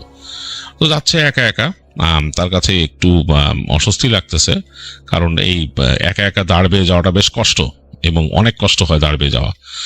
তো যাই হোক, আকাশে চাঁদ উঠছে এবং চাঁদটা বেশ ভরাট এবং সেই চাঁদের আলোটা খুব এনজয় করতেছে। সবসময় ফয়জুল এটা এনজয় করে, পূর্ণিমার রাতে এরকম যাওয়া, মাছ ধরা এবং পানি বেশ ফুলে ফুপে উঠে জোয়ারে। তো বাইতে বাইতে সে চলে আসলো এক জায়গায়। সেই জায়গায় তার ভাই আর সে দুজনেই মাছ ধরার জন্য জাল পাততো। তো আজকে সে একা একা বেশ কঠিন হয়ে যাচ্ছে কাজটা করা তার জন্য। তো সে জাল পেতে পেতে একটু সামনে যাচ্ছে এবং জালটা অনেক দূর পর জালের পেতে যায় ওখানে, এরকম তাদের সিস্টেম। তো জাল পেতে সে তার নৌকা নিয়ে চলে আসলো একটা কর্নারে এসে একটা পাড়ে সে তাদের নৌকা ওইখানে বাঁধলো, বেঁধে সে বসে আছে পাশে। চিন্তা করলো যে একটু পরে গিয়ে সে জাল তুলবে। তো এরকম কিছুক্ষণ অপেক্ষা করার পর গিয়ে সে যখন জাল তুললো, দেখলো মোটামুটি বেশ খানিকটা বেশ মাছ উঠছে, ছোট ছোট মাছ যদিও। সেগুলাকে সে বেছে বেছে সব নিল। নেওয়ার পরে সে তাকায় দেখতেছে এই খালটা থেকে একটা ছোট খাল ঢুকে গেছে। তো সেই খালে বেশ পানি ঢুকতেছে, পূর্ণিমার জোয়ারের প্রভাবে বেশ পানি যাচ্ছে। তো তার বাবাকে সে বলতে শুনছে যে এই খালগুলোর মধ্যে যখন পূর্ণিমার সময় পানি উঠে জোয়ারে, মাছগুলো নাকি একটু উথাল পাতাল করে, তাদের মাথা অন্যরকম হয়ে যায়, সেগুলো অনেক ধরা পড়ে তখন। তো খালের মধ্যে গেলে নাকি ভালো মাছ পাওয়া যায় পূর্ণিমার সময়। তো তার বাবার কাছ থেকে সে এটা বলতে শুনছে। তো ফয়জুল তখন কাজ করে চিন্তা করে যাই খালটায় ঢুকি, দেখি কি অবস্থা। তো সে তার জাল টাল গুটায় সে ওই আস্তে করে নৌকা ওখান থেকে ছোটায় চলে গেল খালের দিকে। খালে ঢুকে গেল। তো খালে বেশ পানি, পূর্ণিমার জোয়ার হয়েছে এবং সে বেয়ে ঢুকতেছে। তার কাছে বেশ লাগতেছে, কারণ কি সে দেখতেছে গাছপালাগুলা তো ছড়ায় ছিটায় আছে মাথার উপরে এবং সেখান থেকে আলো, চাঁদের আলো গাছের এই ডালপালাকে ছায়ার মতো তৈরি করে পানিতে পড়তেছে। এই ঘোলাটে পানিটা কিন্তু ঘোলাটে মেটে কালারের পানি, তার উপর জ্যোৎস্না পড়ছে এবং গাছের ছায়া নিয়ে। তো বেশ অন্যরকম লাগতেছে ফয়জুলের কাছে। সে আবার একটু অ্যাডভেঞ্চার প্রিয় মানুষ, সে মানুষ হিসেবে অ্যাডভেঞ্চার প্রিয়। সে জানে যে এই রকম জায়গায় বড় বড় গাছের ডালে অনেক সময় কিন্তু বাঘ বসে থাকে চুপচাপ, উঠে যখন জোয়ারে প্লাবিত হয় চারিদিক।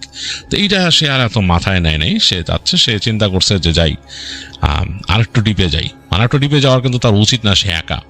তবে সে যেহেতু এখানকার ছেলে, সে পুরা রাস্তাঘাট চিনে, মানে পুরো ম্যাপটা বুঝে যে এই খাল কোন খালে বের হয়েছে, কোন দিক দিয়ে গিয়ে।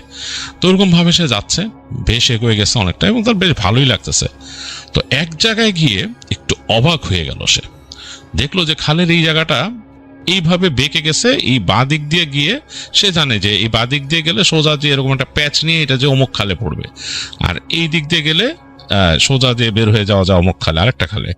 আর এই মাঝখানে একটা মিলনস্থলের মতো জায়গা, তো ওইখানে পানি কিন্তু ভালোই জমছে। তো সে খেয়াল করে দেখতেছে পানির উপরে মনে হচ্ছে মাছ ঘাই দিয়ে উঠতেছে, ঠাস ঠাস করে মাছ ঘাই দিয়ে উঠতেছে। খুব অবাক হয়ে গেল, মাছ ঘাই দেওয়া মানে হচ্ছে পানির উপরে মাছ মুখ দিয়ে এরকম করে। তো ফয়জুলের কাছে মনে হলো বাহ, এ তো ঝাঁকে ঝাঁকে মাছ। এবং সে তখনই খেয়াল করলো যখন ঝাঁকে ঝাঁকে মাল, ওই জায়গাটা কিন্তু ফাঁকা, মানে ওই মাঝখানটার মধ্যে গাছের ডালপালাগুলা আসে নাই আর কি, জায়গাটা খোলা, একটা গোল চক্করের মতো হয়ে গেছে ওই জায়গাটা। হ্যাঁ, এবং চাঁদের আলো স্পষ্ট ওইখানে যে একদম পূর্ণিমা আলো পড়তেছে, এর মাঝে কিছু মাছ লাফ দিয়ে উঠতেছে, ছোট মাছ ওইখানে, এবং সেগুলো মনে হচ্ছে রূপালী কালারের, আলোটা গায়ে পড়তেছে আবার পানিতে পড়ে যাচ্ছে, আবার কিছু আছে কালারফুল মাছ। তো ফয়জুলের কাছে মনে হলো এ তো ধরতেই হবে। তো সে ওখানে গিয়ে, তার কাছে জাল ছিল, যেই জালটা এমনি ছুড়ে আর কি, যেটা দিয়ে মানে এটা পাতা জাল না, এটা এমনি ছুড়ে মেরে ধরে আর কি। তো সে নৌকাটা কাছায় নিয়ে গেল, কাছায় নিয়ে সে ওই জায়গায় জাল মারলো।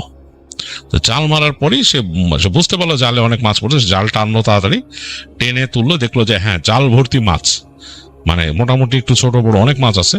সে তুললো। তো একটু পরে সে জালটা যখন নাকি গোটায় নিছে, মাছগুলা গোটায় নিল, তখন দেখলো যে তার থেকে ওই মাছগুলো আরো কিছু মাছ এরকম সামনে ঘাই দিতেছে। তো সে কিন্তু কিছুক্ষণ এরকম কয়েকবার জাল মারলো, এবং সে সার্কেলের মতো ঘোরা হয়ে গেছে তার জায়গাটা, ওই যে জায়গাটুকুর মধ্যে জ্যোৎস্না পড়তেছে, সার্কেলের মতো ঘুরে সে জাল মারছে। তো সে একবার রেডি হয়েছে যে সে এই পাশে কিছু মাছ বুঝতে পারছে, সেখানে সে মারবে। এই সময় সে দেখলো ঠিক সার্কেলের মাঝখানের জায়গাটা, মানে যে জায়গাটা একেবারে মাঝখানে আলো পড়ছে, সেই জায়গাটার মধ্যে একটা বড় বাবল উঠলো, করে একটা বড় একটা বাবল উঠলো, মনে হলো যে একটা মানে অনেকটা ডিমের কুসুমের মতো পানিটা ফুলে গেল, তারপর পট করে ফুটলো। সেটা সে অবাক হয়ে চিন্তা করতেছে কি, চাঁদের আলোয় দেখতেছে জিনিসটা। এই সময় সে দেখলো পানির নিচ থেকে মনে হলো একটা মাথা উঠতেছে, মানুষের মাথার মতো। মানে প্রথমে মাথা উঠলো, মনে হচ্ছে মাথার মধ্যে কাপড় দেওয়া, সাদা শাড়ি পরা কোনো মহিলা সে উঠতেছে। এবং সে দেখলো যে মাথাটা উঠলো, তারপর দেখলো ঘাড় উঠলো, কাঁধ উঠলো, মানে পুরো সাদা শাড়ি পরা একটা মহিলা, এবং তার মাথার উপর আবার একটা সাদা ওড়নার মতো দেয়া। কিন্তু তার চেহারার জায়গাটা পুরো কালো, কিচ্ছু না, মানে একদম নিকষ কালো অন্ধকার। তো দেখলো মহিলার সারা শরীরে, মানে হাতে গলায় স্বর্ণের হার এবং চুড়ি বালা চকচক করতেছে, ঝকঝক করতেছে একদম, মানে চাঁদের আলো পড়ে চিলিক মারতেছে এরকম।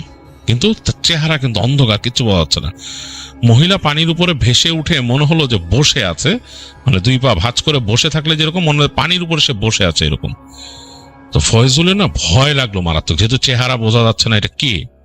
সে মানে তার বুকের মধ্যে কাঁপন উঠে গেল ভয়ে। এখন সে যেদিকেই যাবে তার নৌকাটা কিন্তু ওই মাঝখানটাকে হয় ক্রস করে যেতে হবে, ঘুরায় যেতে হবে এই পাশ থেকে, আর নইলে তাকে ওই মহিলার ওখান থেকে ক্রস করে পাশ দিয়ে যেতেই হবে, মহিলাটার আশপাশ দিয়ে। সে ভয়ে কাঁপতেছে, পুরো জ্যোৎস্নার আলো পড়ছে মহিলা সাদা শাড়িতে এবং স্বর্ণালঙ্কারের মধ্যে। তো সে তাড়াতাড়ি নৌকাটাকে আরো খালের গভীরে নিয়ে যাওয়ার চেষ্টা করলো। তো ওইখান থেকে সে ফ্যাস ফ্যাসে কণ্ঠে মহিলার কণ্ঠ শুনলো, ফয়জুল, তাকে মনে হলো ডাকলো। তো সে মানে তাকাইছে মহিলাটার দিকে, তাকে হাত উঁচু করে এরকম ডাকতেছে মহিলাটা, কে এদিকে আয়, তোরে কিছু অলঙ্কার দিয়ে নিয়ে যা। তো সে দেখতেছে মহিলা হাত দিয়ে আরেক হাত থেকে তার চুড়ি আর বালা খুললো, হাতের মধ্যে সোনার চিকচিক করতেছে, কায় আয় নিয়ে যা নিয়ে যা। তো ফয়জুল মানে মাথা নাড়তেছে, সে সাহস পাচ্ছে না ওখানে যেতে। তো ফয়জুলের মন একবার তাকে ডাক দিল যে নে না, এইরকম একটা চুড়ি পাইলে তো তোর হয়ে যায়, কি পরিমাণ স্বর্ণ এখানে, মানে তোর তোর সব অভাব বুঝে যায়, কি অবস্থা দেখ। একবার তার মন ডাক দিল, কিন্তু তার আরেক মন তাকে বললো যে না, তার মা তাকে সবসময় শেখাইতো যে কখনো কোনো কিছুর প্রতি লোভ করবি না, মানুষের জিনিসের দিক তাকাবি না, কারো দেওয়া কিছু নিবি না, তার মা তাকে এটা বলতো। তো ফয়জুলের মনের ওই অংশটা তাকে ডাক দিল যে না। ফয়জুল এখান থেকে বললো না, আমি নিব না, আপনি যান, এগুলো আমার না, আমি নিব না। তো মহিলা বলছে নে না নে না নে, তোর জন্য দিচ্ছি, নিয়ে যায় এগুলো। তো বলতেছে না, আমি নিব না। তখন মহিলাটা খুব মানে রাগম্বিত হয়ে গেল, তুই নিবি নে? বলে না। তুই এদিকে আসবি না? বলে না। এই সময় ফয়জুল শুনলো যে তার বাঁ পাশ থেকে প্রচন্ড রকমের বাঘের গর্জন হলো, বেশ লাউড, মানে মনে হলো যে কানে তালা লেগে যাওয়ার মতো। ফয়জুল ভয়ে তার অন্তরাত্মা একদম মানে শুকায় গেল। সে রাতের বেলা এই নৌকার মধ্যে কি করবে? সামনে তাকায় দেখতেছে ওই মহিলা চুপচাপ ওইভাবে বসে আছে। তো সে তখন নৌকা নিয়ে খালের আরো গভীর দিকে চলা শুরু করলো। মানে মানে যেদিকে সে ছিল মাছ ধরতেছিল, মানে মোড় নিয়ে সারেক দিকে যাওয়া শুরু করলো, এবং সে অনেকটা ভয়ে দিক বিদিক শূন্য হয়ে গেছে। সে কোনো মতে তার মানে বৈঠা বাইতেছে, এবং সে জোয়ারের সাথে সাথে ভেসে ভেসে যাচ্ছে ওখান দিয়ে খালের মধ্যে দিয়ে ডালপালা, এবং দূরে সে শুনতেছে এই বাঘের গর্জনটা কাছায় আসতেছে। সে বুঝে পাচ্ছে না বাঘ কিভাবে ডাকতেছে এই জোয়ারের মধ্যে। হতে পারে সাঁতরায় আসতে পারে পানিতে, এই ভয়টা তার মধ্যে অনেক আছে। কিন্তু সে এটা কাকে দেখলো যেইভাবে তাকে বললো যে নিয়ে যেতে, এবং সে অস্বীকার করলো সে নিবে না। তো ফয়জুল এরকম মানে ভয়ের চোটে সে সামনে যাচ্ছে তাড়াতাড়ি। তো সে বাইতে বাইতে যখন সামনে যাচ্ছে, হঠাৎ সে দূরে দেখলো একটা গাছের ডাল কাত হয়ে আছে, সে গাছের ডালের মধ্যে ওই মহিলা বসা, তার দুই পা ঝুলায় বসে আছে এবার গাছের ডালে। এখনো তার চেহারা বোঝা যাচ্ছে না, সেই সাদা ওড়না দিয়ে মুখ ঢাকা, অন্ধকার, তার হাড়ের মধ্যে চুড়ি, তার দুইটা পা সে নাড়তেছে, পায়ের মধ্যেও সেরকম মানে বালা পরা, এরকম মোটা মোটা স্বর্ণের বালা, কিন্তু পা দুটো ঘুরানো, পিছন দিকে ঘুরানো, এরকম সামনে পিছনে করতেছে। তো তাকে বলে, ফয়জুল তুই তো নিলি নে, আজকে তোর খবর আছে, আজকে তোরে খেয়ে ফেলবো। এটা বলার পর ফয়জুলের আত্মা উড়ে গেল। হঠাৎ সে দেখলো যে এই মহিলাটা, ওইখানে মহিলার পরিবর্তে একটা বাঘ বসে আছে ডালের মধ্যে, একদম সেই বাঘের চোখ দুটো জ্বলতেছে, এবং প্রচন্ড হুঙ্কার দিল বাঘটা ওইখানে। ফয়জুল তাড়াতাড়ি ভয়ের চোটে খুব দ্রুত নৌকার মাথাটা ঘুরায় ফেলে অনেক টেকনিকের সাথে সে বাওয়া শুরু করলো, যাতে সে এদিক থেকে বেরোয় যেতে পারে, ওই বাঘের দিকে সে না যায়। তো সে হঠাৎ করে তাকায় দেখে যে বাঘটা সেখানে নাই, হাসির শব্দ আসতেছে, একটা হাসির শব্দ চারিদিকে মিলায় যাচ্ছে, এরকম একটা অবস্থা। একটু পরে সে শব্দ পেল পানির মধ্যে ছপ ছপ ছপ ছপ করে কিছু আসতেছে তার নৌকার দিকে। ফয়জুল মনে মনে দোয়া পড়তে পড়তে দ্রুত বাওয়া শুরু করলো নৌকা। তার শরীরে যত জোর আছে সে নৌকা বাইতেছে। তো নৌকা বাইতে বাইতে সে এলোমেলো যাচ্ছে, এবং সে দিক হারায় ফেলছে কোন দিকে বেরোবে। প্রচন্ড রকমের ভয় পাইছে ফয়জুল। তো ভয়ের চোটে সে নৌকা বাইতে বাইতে এক সময় সে দেখলো যে একটা, সে মনে মনে প্রার্থনা করতেছিল যে আমি যেন আল্লাহ দিক পাই, আমি যেন বেরোয় যেতে পারি। সেই প্রার্থনা করতে করতে এক সময় সে একটা খোলা জায়গা দেখলো। সে বুঝতে পারলো যেটা খালে বেরোনো, বড় খালে বেরোনোর পথ, এবং সে দ্রুত সেখান থেকে নৌকা সে বের হয়ে গেল ওইখান থেকে, এবং বের হয়ে দেখলো সে হ্যাঁ আসলে বড় খালে পড়ছে। আর তার থেকে বেশ খানিকটা দূরেই একটা ট্রলার এরকম যাচ্ছে, সেটার ইঞ্জিনের শব্দ হইতেছে। ফয়জুল এখান থেকে চিৎকার করলো, মানে মানে ভয় পাইছে, প্রচন্ড ভয় পাইছে, চিৎকার করলো। তো ট্রলারের থেকে লাইট মারলো, তার দিকে আলো এসে পড়লো। তো তারা দেখলো যে ট্রলারটা কাছে চলে আসছে, ফয়জুলের নৌকা নিয়ে গেল। তো ট্রলারের মানুষজন তাকে মানে ওখানে হাত দিয়ে করলো, দড়ি ফেললো, সে নৌকা তাড়াতাড়ি কাছে নিয়ে ভিড়ে এলো ট্রলারের সাথে, এবং তার সে কাঁপতেছে ভয় থরথর করে। তো তাকে বললো যে আর কি লোকজন যে কি হয়েছে, কিরকম চিল্লাইতেছেন কেন, ভয় পাইছেন নাকি? তো বলছে হ্যাঁ ভয় পেয়েছি। কি বলে, যেরকম মাছ ধরছিলাম এরকম এরকম ব্যাপার ঘটছে আমার সাথে। তো বলে যে হ্যাঁ অনেক সময় হয়, যে জঙ্গলের মধ্যে তো অনেক রকম থাকে, আর আজকে পূর্ণিমা না, অমাবস্যা পূর্ণিমায় এগুলা অনেক দেখা যায়, তো পূর্ণিমায় তো মাছ ধরতে বেড়ে অনেকে। যাই হোক, আপনার ওই পন্থা এগোয় দিই, তার একটা জায়গার কথা বলে তারা। তো ফয়জুল রাজি হয় যে ওই পন্থা তাকে এগোয় দিক। তো ওই পন্থা এগোয় দেওয়ার পরে তারা ফয়জুলকে বিদায় দেয়। ফয়জুল ওখান থেকে নৌকা বেয়ে আসে। তো পুরো রাস্তাটা সে খুব ভয় পাচ্ছিল, তো খুব ভয় পেতেছিল সে। তো সে যখন তার বাড়ির ঘাটে আসে, সে কিন্তু এর মাঝে সে বুঝতে পারছে সে বেশ অনেক মাছ মোটামুটি ভালোই ধরছে সে। তো সে নাকি বাড়ির ঘাটে যখন আসে, একদম কাছাকাছি চলে আসতেছে, তখন মানে সে মানে রাখবে আর কি, নৌকাটা এনে ঘাটের পাশে রাখবে, পাড়ের মধ্যে দেখে সেই মহিলাটা দাঁড়ানো। হ্যাঁ, এরকম তার সেই শাড়ি এরকম পরা, মাথার উপর থেকে ওড়নার মতো, মুখটা কালো।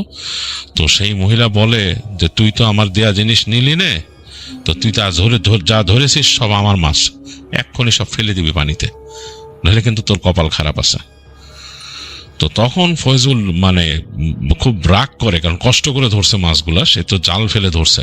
সে তখন বলে এটা কারো মাছ না, এটা আল্লাহর মাছ, আমি আল্লাহর নদীর থেকে ধরছি, এই মাছ আমার, আমি এটা আমার অধিকারে ধরছি, আল্লাহ আমাকে দিছে, কারো কোনো কথা নেই বলে সে একদম সোজা মানে নৌকা বাইতে থাকে এবং কোনো পাত্তা দেয় না। সে নৌকা নিয়ে একদম ঘাটে চলে আসে এবং তার মনের মধ্যে ডিটারমিনেশন যে এই নদী হচ্ছে আল্লাহর তৈরি, এখানে যে মাছ যা দিছে আল্লাহ মানুষের জন্য দিছে, এটা সে ধরতে আসছে। সে একজন মৎস্যজীবী, তার জন্য এটাই জিনিস, এটাই তার রিজিক।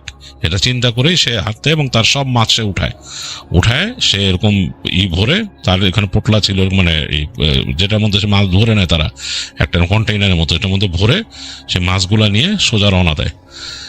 তো সে যখন বাসার দিকে আসতেছে, নৌকা কিন্তু সে বেঁধে রেখে আসছে ওখানে, বাসার দিকে আসার সময় নাকি সে অনেক রকমের ডাক শুনছে, বাঘের ডাক। ভয় পাইছে, সে প্রচন্ড ভয় পাইছে যে কোন সব বাঘ বেরোয় আসে, কারণ ওই অঞ্চলে বাঘ আসা স্বাভাবিক, যে কোনো জায়গায় চলে আসে। খুব ভয় পাইছে, সে বুঝতে পারতেছিল না যে তার কি হবে।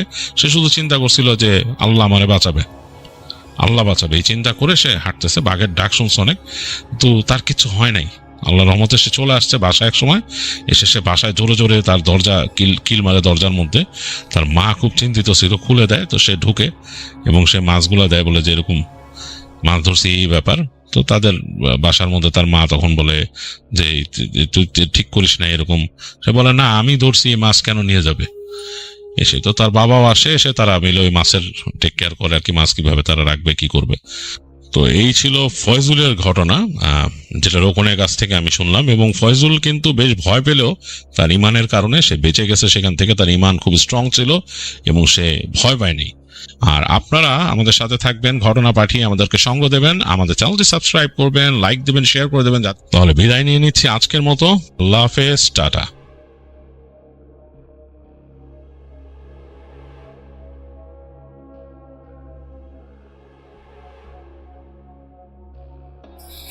ধন্যবাদ রাসেল ভাই আমাকে ঘটনা বলার সুযোগ দেওয়ার জন্য। আমার নাম রিপন, আমি এসেছি লালমিয়ার থেকে। রাসেল ভাই, এখন যে ঘটনাটা আমি আপনাকে শেয়ার করব, এই ঘটনাটা আমাকে পাঠিয়েছেন আমার খুবই কাছের একটা ছোট ভাই, তার নাম হচ্ছে সজীব। আর সজীবের বাড়ি হচ্ছে নাটোর জেলার বড়াই গ্রাম এলাকায়, যা চলন বিলের একদম গা ঘেঁষে গ্রামটি। তো সজীব এই ঘটনাটা শুনেছে তার বড় চাচা কবির মিয়ার কাছ থেকে। কবির মিয়া সারা জীবন এই বিলে মাছ ধরে কাটিয়েছেন। তিনি খুব একটা ভয় পাওয়ার মানুষ নন, কিন্তু সেই রাতে তার সাথে যা ঘটেছিল সেটা তিনি আজও ভুলতে পারেন না। তো সজীবদের গ্রামটা ঠিক চলন বিলের পাড়েই। বর্ষাকালে যখন বিলের পানি বাড়ে তখন চারিদিকে শুধু থই থই পানি, আর মাঝে মধ্যে হিজল গাছের মাথা উগি দেয়। গ্রামটা খুব শান্ত। দিনের বেলা ছোটরা বিলে দাপিয়ে বেড়ায়, জেলেরা জাল ফেলে মাছ ধরে। তো কবির চাচা তখন যুবক, তার সাথে তার দুই বন্ধু, নাম হচ্ছে হাশেম এবং করিম। প্রায় রাতেই তারা নৌকায় করে মাছ ধরতে বের হতেন। তো তখনকার দিনে এখনকার মতো এত ইলেকট্রিক টর্চ বা মোবাইল ছিল না। তো কবির চাচাদের সম্বল ছিল একটা পুরনো হারিকেন এবং বাঁশের তৈরি লগি। তো সেদিন ছিল ভাদ্র মাসের মাঝামাঝি, সারাদিন খুব গুমোট গরম ছিল। তো কবির চাচা এবং তার বন্ধুদের বললেন যে আজ রাতে হয়তো বড় বোয়াল মাছ অথবা আইর মাছ ধরবে তারা। তো তারা তিনজন মিলে গ্রামের ঘাট থেকে ছোট্ট একটা ডিঙ্গি নৌকা নিয়ে বের হলো এবং বিলের পানি তখন একদম আয়নার মতো স্থির। মাঝে মধ্যে শোল মাছের পোনার লাফ দেওয়ার শব্দ তারা শুনতে পাচ্ছিল। তো তারা গল্প করতে করতে বিলের অনেক ভিতরে চলে গেলেন। কোনো ভয় বা শঙ্কা তাদের মনে ছিল না, কারণ এই বিল তাদের হাতের তালুর মতো চেনা। রাত যত বাড়তেছিল বিলের মাঝখানে কুয়াশা তত যেন ঘন হতে শুরু করলো। তো কবির চাচা খেয়াল করলেন বিলের পানিটা হঠাৎ করে কেমন যেন অস্বাভাবিক গরম হয়ে উঠতেছে এবং তিনি অনুভব করতেছেন যে পানি যেন নিচ থেকে একটা গরম গরম একটা তাপ তিনি পাচ্ছেন। তো নর্মালি অনেক রোদ হলে যেরকম পানি একটা হালকা গরম অনুভূত হয়, সেই রকম। তো নৌকাটি যখন বিলের অনেকটা ভিতরে, যেখানে পানির গভীরতা অনেক বেশি, ঠিক তখন চারিদিকে পরিবেশটা কেমন যেন ভারী হয়ে এলো। সজীবের চাচা লক্ষ্য করলেন যে রাতের যে একটা স্বাভাবিক শব্দ থাকে, ঝিঝি পোকার ডাক কিংবা ডাহুক পাখির শব্দ, সেগুলো একদম বন্ধ হয়ে গেছে। কবির চাচা জাল ফেলার জন্য নৌকার গুলুইয়ে দাঁড়ালেন। হঠাৎ হাসিম নিচু গলায় বলল, কবির, দেখ তো সামনে ওটা কি ভেসে আছে। তো কবির চাচা হারিকেনটা একটু উঁচিয়ে ধরলেন দেখার জন্য। কুয়াশার ভেতর দিয়ে তারা দেখলো একটা পুরনো আমলের বিশাল এক একখানা নৌকা কোনো মাঝি ছাড়াই তাদের দিকে ধীর গতিতে এগিয়ে আসতেছে। নৌকাটা একদম জরাজীর্ণ, কাঠগুলো কালো হয়ে পচে গেছে। সবচেয়ে অদ্ভুত ব্যাপার হলো রাসেল ভাই, সেই নৌকার ওপর একটা জ্বলন্ত প্রদীপ, মাটির প্রদীপ রাখা ছিল, যার শিখা বাতাসেও একটু নড়তেছে না।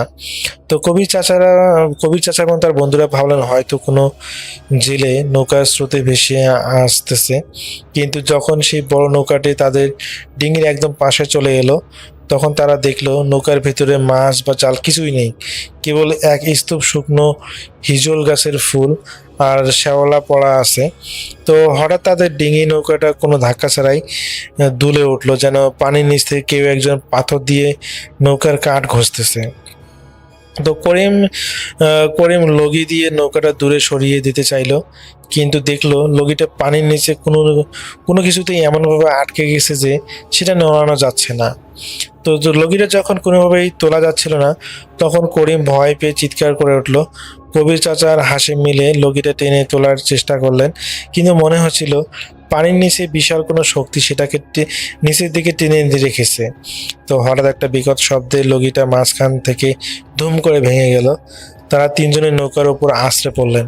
ঠিক সেই মুহূর্তে তারা লক্ষ্য করলেন সেই রহস্যময় পুরনো নৌকাটা যেটা তাদের পাশে এসেছিল সেটা কুয়াশার মধ্যে নিঃশব্দে অদৃশ্য হয়ে গেছে।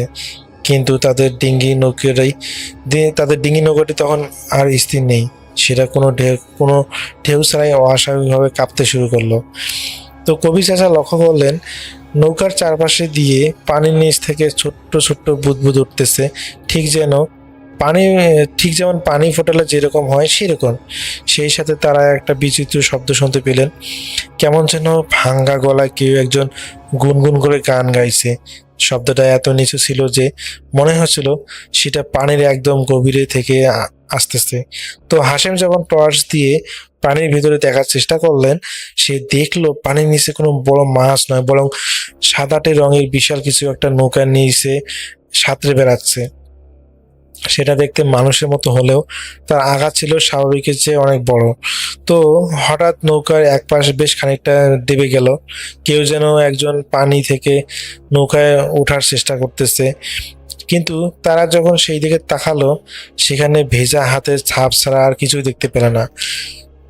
এই বিলে তারা আজ একা নেই, অদৃশ্য কোনো কিছুর প্রতি তারা আসলে লক্ষ্য করতেছে। তো নৌকা যখন কিনারায় সেই ভেজা হাতের ছাপ দেখে করিম আর হাসেম ভয় পেল। নৌকার কিনারায় আসলে ওই ভেজা হাতটা দেখে তারা দুজনে ভয় পেল এবং নৌকার মাঝখানে দেখলো যে সেই ভেজা হাতটা ধীরে ধীরে চলে এসেছে। তো কবির চাচা যদিও যথেষ্ট সাহসী মানুষ ছিলেন, তবুও তার বুকটা যেন দুরু দুরু কাঁপতেছিল। তিনি বুঝলেন এখন লগি ছাড়া এই বিলের মাঝখান থেকে পালানো অসম্ভব। তারা হাত দিয়ে পানি ঠেলে নৌকা পাড়ের দিকে নেওয়ার চেষ্টা করতে লাগলো সবাই মিলে। কিন্তু আশ্চর্যের বিষয় আসল ভাই, তারা যতবারই হাত দিয়ে পানি ঠেলতেছেন নৌকাটি সামনের দিকে না গিয়ে বরং সেই গভীর হিজল বনের দিকে উল্টো পথে যেতে শুরু করলো। মনে হচ্ছিল যে পানির নিচ থেকে কোনো এক অদৃশ্য স্রোত বা শক্তি নৌকাটাকে টেনে হেঁচড়ে নিয়ে যাচ্ছে। তো হঠাৎ করেই বাতাসের গন্ধ বদলে গেল। বর্ষাকালে যে সেই ভেজা মাটির গন্ধের বদলে তারা তীব্র পচা গন্ধ যেন অনুভব করলো, ঠিক যেন কোনো প্রাণী পানিতে মরে পচে থাকলে যেরকম গন্ধ ছড়ায় সেরকম। তা হাসেম লক্ষ্য করলো কুয়াশার ভেতর থেকে লম্বা লম্বা কালো ছায়ার মতো কিছু একটা হিজুর গাছের ডাল থেকে তাদের নৌকার উপরে ঝুঁকে পড়তেছে। টর্চের আলোটা যখন ডালগুলোর উপর ফেলা হলো, তারা দেখলো সেগুলো গাছের ডাল নয়, বরং অস্বাভাবিক লম্বা আর চিকন কিছু হাত, যা অনেকটা লগির মতোই দেখতে। তো সেই হাতগুলো নৌকার ছাউনিটাকে খামচে ধরতেছে। তো কবি চাচা তখন চিৎকার করে তার বন্ধুদের বললেন নৌকার পুরো বইটা দিয়ে সেই হাতগুলোকে আঘাত করতে। কিন্তু যেই তারা সেই বইটা দিয়ে মারতে গেলেন, অমনি পুরো নৌকাটা যেন কাত হয়ে গেল। করিমের হাতটায় একজন অশরীরী জীব খপ করে ধরে ফেলল। করিম চাচা আর্তনাদ করে উঠলেন ও নিজের বিলের নিস্তব্ধতা খুবই ক্ষণখান হয়ে গেল। আর ঠিক তখনই পানির নিচ থেকে সেই অমানবিক গুনগুন গানটা যেন এখন অট্ট হাসিতে রূপান্তরিত হলো। তো করিমকে যখন সেই অদ্ভুত লম্বা হাতটি পানির দিকে টেনে নিয়ে যাচ্ছিল, করিম চাচার হাসেম তখন জীবনপণ বাজি রেখে করিমের অন্য হাতটা ধরে রাখলেন। করিম চাচা জানতেন এই চলন বিলে অনেক সময় এমন সব ঘটনা ঘটে যা সাধারণ বুদ্ধিতে ব্যাখ্যা করা যায় না। তিনি পকেট থেকে তার মাছ কাটার ছোট ধারালো ছুরিটা বের করলেন। কোনো কিছু না ভেবেই তিনি সেই লম্বা কালো হাতটার উপর সজোরে আঘাত করলেন। সাথে সাথে একটা চিলের মতো একটা চিৎকার করে সেই হাতটা করিমকে ছেড়ে দিল এবং চারপাশে পানি হঠাৎ করে উত্তাল হয়ে উঠল।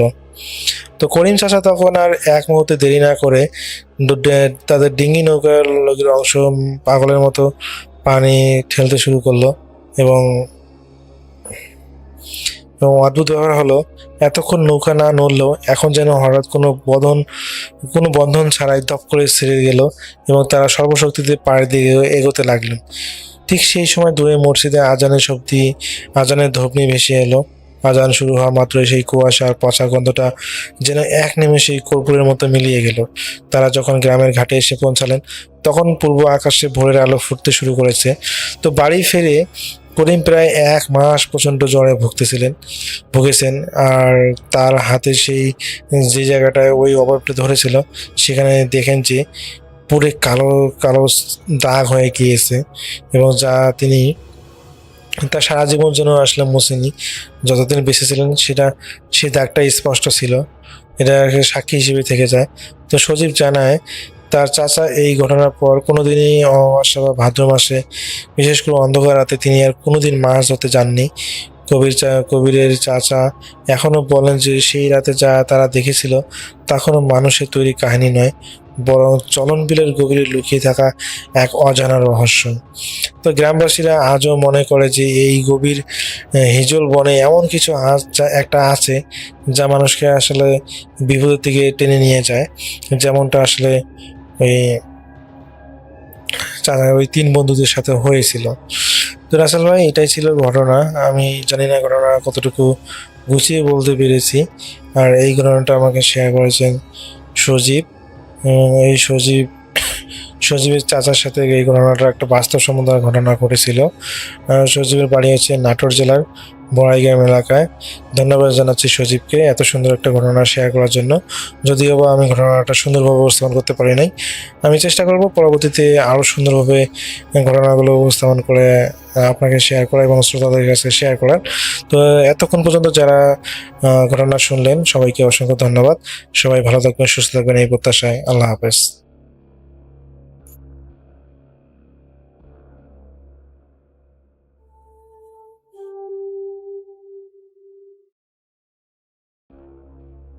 এই ঘটনাটি আমাদেরকে যিনি পাঠিয়েছেন তার নাম মোহাম্মদ সাব্বির ফকির। ওনার বাড়ি বরিশাল জেলার আগলঝাড়া উপজেলার বাকাল ইউনিয়নের বাকাল গ্রামে। ঘটনাটি উনি পেয়েছেন ওনার ছোটবেলার বন্ধু গোলাম রাব্বি ফকির ভাইয়ের কাছ থেকে। এই গোলাম রাব্বি ফকির ভাই কিন্তু মাছ ধরায় দুর্দান্ত পারদর্শী। এই যেই গোলাম রাব্বি ফকির ভাই, ওনাদের বাড়িটা ফকির বাড়ি নামে পরিচিত। ওনাদের বাড়ির পাশেই আরেকটা বাড়ি রয়েছে যেটা পুরান বাড়ি নামে পরিচিত ওই এলাকায়। তো ওখানে ওনার বাবার দাদা যিনি আর কি তিনি বসবাস করতেন, যার নাম হচ্ছে হোসেন ফকির।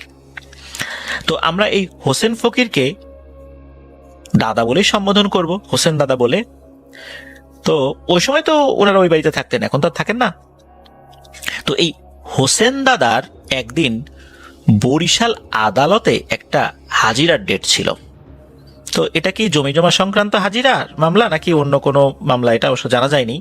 তো ওই সময়ে যে আগলঝাড়া উপজেলা, এই উপজেলায় আরো একজনের হাজিরা ডেট পড়ে যায়, যিনি আবার এই হোসেন দাদার পূর্ব পরিচিত ছিলেন। তো আগে থেকেই বলা ছিল যে কিভাবে ওনারা যাবেন আর কি, একসাথে যাবেন একসাথে আসবেন, কারণ যাতায়াত ব্যবস্থা কিন্তু খুবই খারাপ ছিল, খুবই নাজুক অবস্থা। সে আজানের আগে রওনা দিতে হবে। তো আগলঝাড়া থেকে গৌর নদী উপজেলাতে আসতে হবে। ওই সময় তো আসলে ওই আগলঝাড়া উপজেলা এগুলো ছিল না।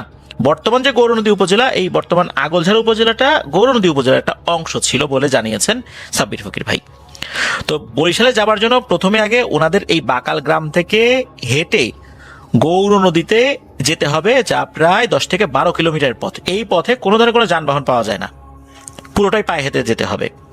সেখান থেকে নৌকায় করে বরিশালে যেতে হবে, যা প্রায় 35 থেকে 40 কিলোমিটার। গৌর নদীতে গয়না নৌকা নামে এক প্রকার নৌকা পাওয়া যেত, ওই নৌকায় করেই বরিশালে যেতে হতো। আর গয়না নৌকার কারণেই ওই জায়গাটার নাম হয়ে গেছে গয়নাঘাটা, যেটা এখনো রয়েছে। তো ওরা তো খুব ভোরে রওনা করেছিলেন। তাদের পরিকল্পনা মতো ওনারা দুপুরের আগেই বরিশালে পৌঁছে যান। বরিশাল অঞ্চলের দূর দূরান্ত থেকে মানুষজন অনেক কষ্ট করে সময় নিয়ে আসতেন দেখে ওই সময় কোর্ট কিন্তু দেরিতে বসতো, দুপুরের দিকে বসতো, কারণ অনেক মানুষ আসবে। সকাল সকাল বসলে তো অনেক মানুষ হাজিরা মিস করবে, এই জন্য বিচারক দেরিতে বসতেন ওই জায়গার বাস্তবতায়। তো ওনারা দুপুরের আগেই বরিশাল পৌঁছে গেছেন। এরপর কোর্টের কাজ শেষ করে ফিরতে ফিরতে বেশ দেরি হয়ে যায়। গৌর নদী আসতে আসতে রাত তখন আনুমানিক 11টা বেজে যায়। ওই সময় প্রেক্ষাপটে, আজ থেকে প্রায় 100 বছর আগের প্রেক্ষাপটে রাত 11টা মানে কত রাত নিশ্চয়ই আমরা অনুমান করতে পারছি।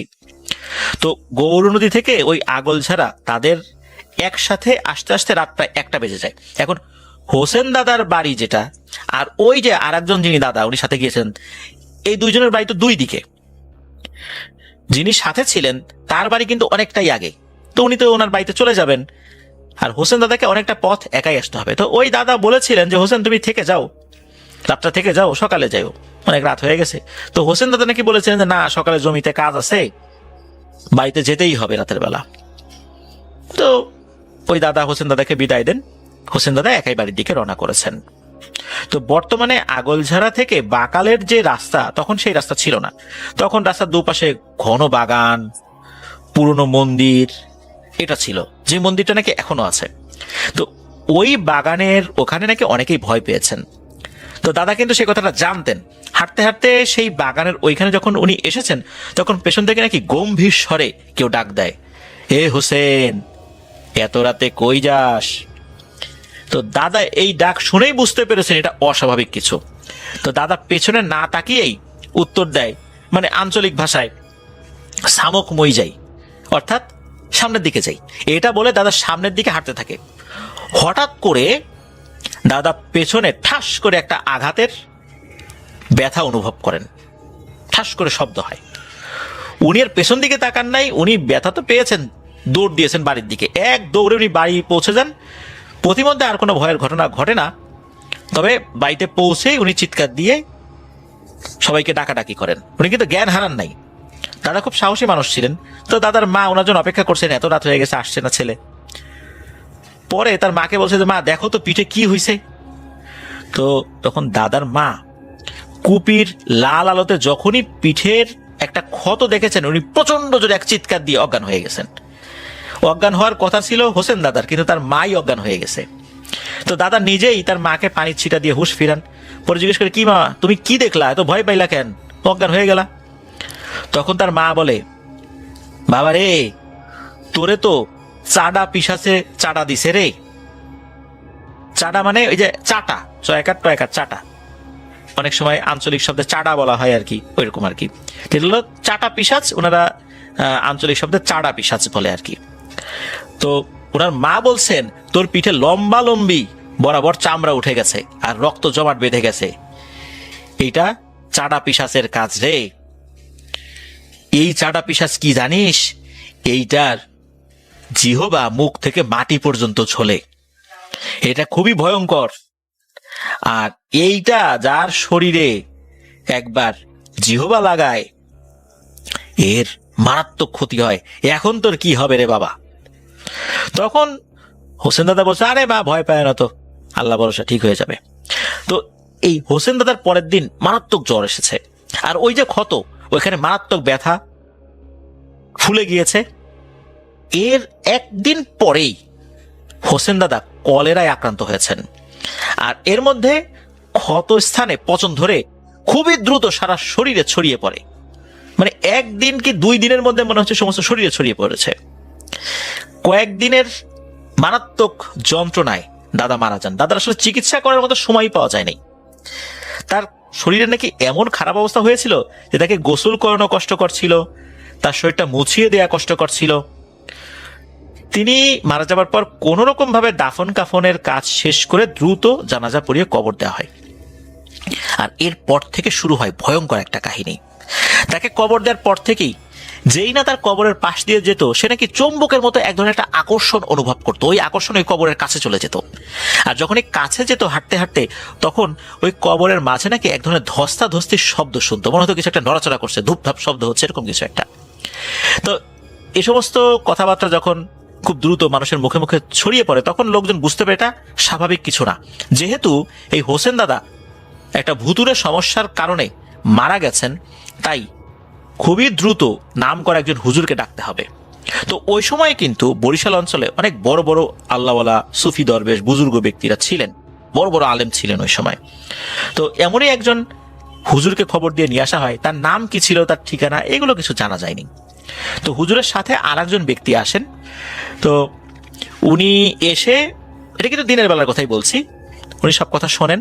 শোনার পর ওই যে সহকারী যিনি, যাকে উনি সাথে নিয়ে এসেছিলেন হুজুর, তাকে বাইরে রেখে উনি একটা ঘরের মধ্যে ঢোকেন অল্প সময়ের জন্য। মোটামুটি মিনিট 10 ওখানে ছিলেন। উনি খুব দ্রুত তাড়াহুড়া করে বের হয়ে আসেন, এসে বলে যে সময় নাই, সময় নাই, তাড়াতাড়ি সবাই আসেন আমার সাথে। তো সবাই মিলে ওই কবরের কাছে যান। হুজুর ওই কবরের চতুর্দিকে বেশ বড় জায়গা নিয়ে একটা বৃত্ত আঁকেন। এরপর ওই পরিবারের লোকদেরকে বলেন, অর্থাৎ এই যে হোসেন দাদার পরিবারের লোকদেরকে বলেন যে এই সমস্যার সমাধান করতে হলে এখনই কবর খুঁড়তে হবে, আপনারা অনুমতি দেন। তখন পরিবারের সদস্যরা বলেন যে ঠিক আছে, আমরা অনুমতি দিলাম, আপনি কাজ শুরু করেন। তো অনুমতি পাওয়ার পর হুজুর তার সহকারীকে কবর খুঁড়তে বলেন। তো এই ঘটনা দেখার জন্য আশেপাশে অনেক লোক জড়ো হয়। হুজুর বিভিন্ন মানুষদের এরকম আগমন দেখে সবাইকে বলেছিলেন যে আপনারা এই বৃত্তের বাইরে থাকেন, আপনারা কেউ বৃত্তের ভিতরে আসেন না, যা দেখার বাইরে থেকে দেখেন, যেহেতু দিনের বেলা সবাই দেখতে পারবে।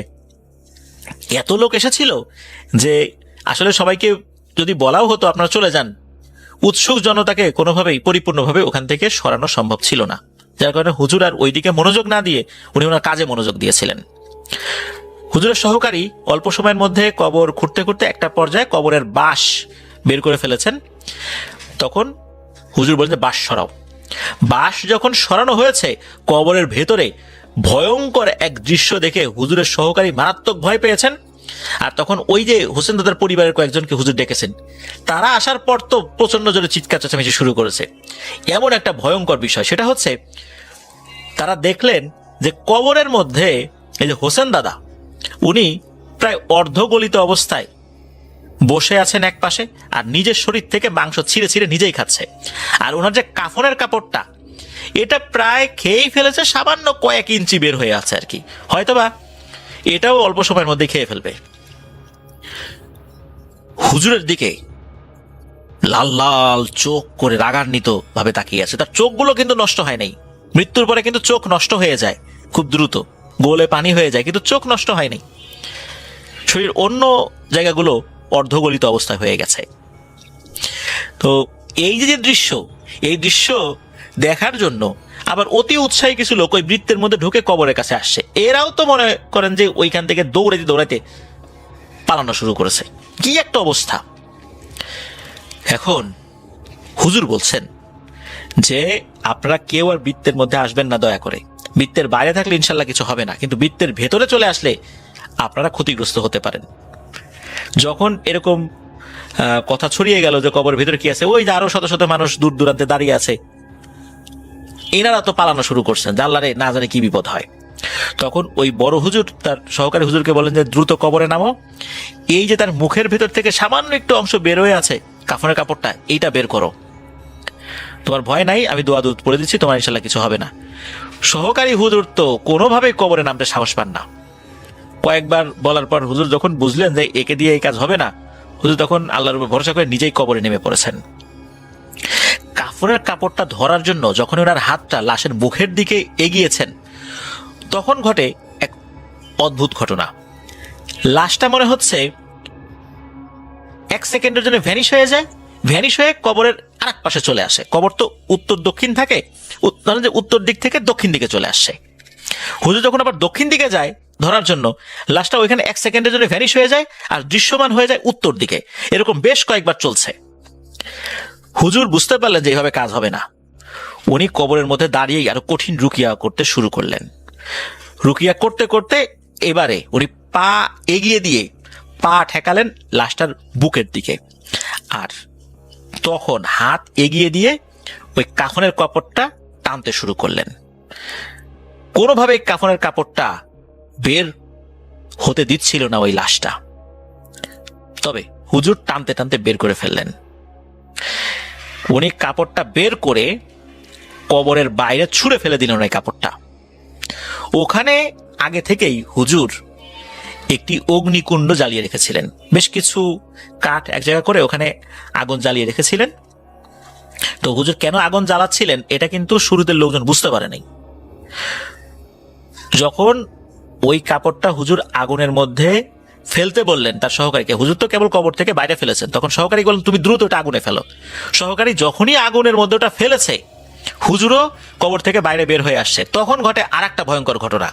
এই যে হোসেন দাদার লাশ, এই লাশটা কবর থেকে লাফ দিয়ে বাইরে বের হয়ে আসছে। দিন দুপুরে সকলের সামনে এই লাশটা ওই বৃত্তের চতুর্দিকে দৌড়াচ্ছে। সে বৃত্তের দিকে যায়, বৃত্তের যেটা শেষ মাথা মানে যেখানে বর্ডার আর কি, ওখানে মনে হয় অদৃশ্য কোনো কিছুর সাথে ধাক্কা খায়, আবার ফেরত আসে, আবার আর এক দিকে যায়, এইভাবে সে দৌড়াচ্ছে। মানে এই জায়গা থেকে চলে যাওয়ার জন্য সে অনেক চেষ্টা করছে, তো সে যেতে পারছে না। এদিকে ওই কাপড়টা পুড়তে পুড়তে যখন একদম পরিপূর্ণভাবে ছাই হয়ে যায়, তখন ওই লাশটা ঠাস করে পড়ে যায়। আর পড়ে যাওয়ার সময় ওই লাশটা কবরের কাছে চলে এসেছিল, ওই কবরের মধ্যেই পড়ে যায়। তখন হুজুর বলেন আলহামদুলিল্লাহ, বিপদ কেটে গেছে, ওই ভয়ঙ্কর পিশাচটা এটা মারা গেছে। তখন হুজুর আরো কিছু রুকিয়া করে কবরের যেই এটা তো আসলে খুঁড়ে ফেলা হয়েছিল আর কি, কবরটা পূর্ণ করে দেন। এটা তো পরিপূর্ণ ছিল না, যেহেতু খুঁড়ে ফেলা হয়েছে, আবার বাঁশটাস দিয়ে এটা পরিপূর্ণ করে দেন।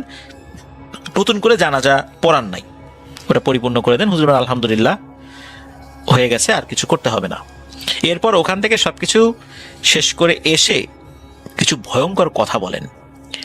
হুজুর বলেন যে উনি অল্প সময়ের জন্য যখন রুমে ঢুকেছিলেন, ওনার অনুগত কিছু জিনদের কাছ থেকে তথ্য নেওয়ার জন্য, জিনেরা বলেন যে হুজুর সময় আসার মাত্র অল্প, জানি না এই সময়ের মধ্যে করতে পারবেন কিনা। ওই ভয়ঙ্কর জিনটা ওর শরীরের মধ্যেই ছিল।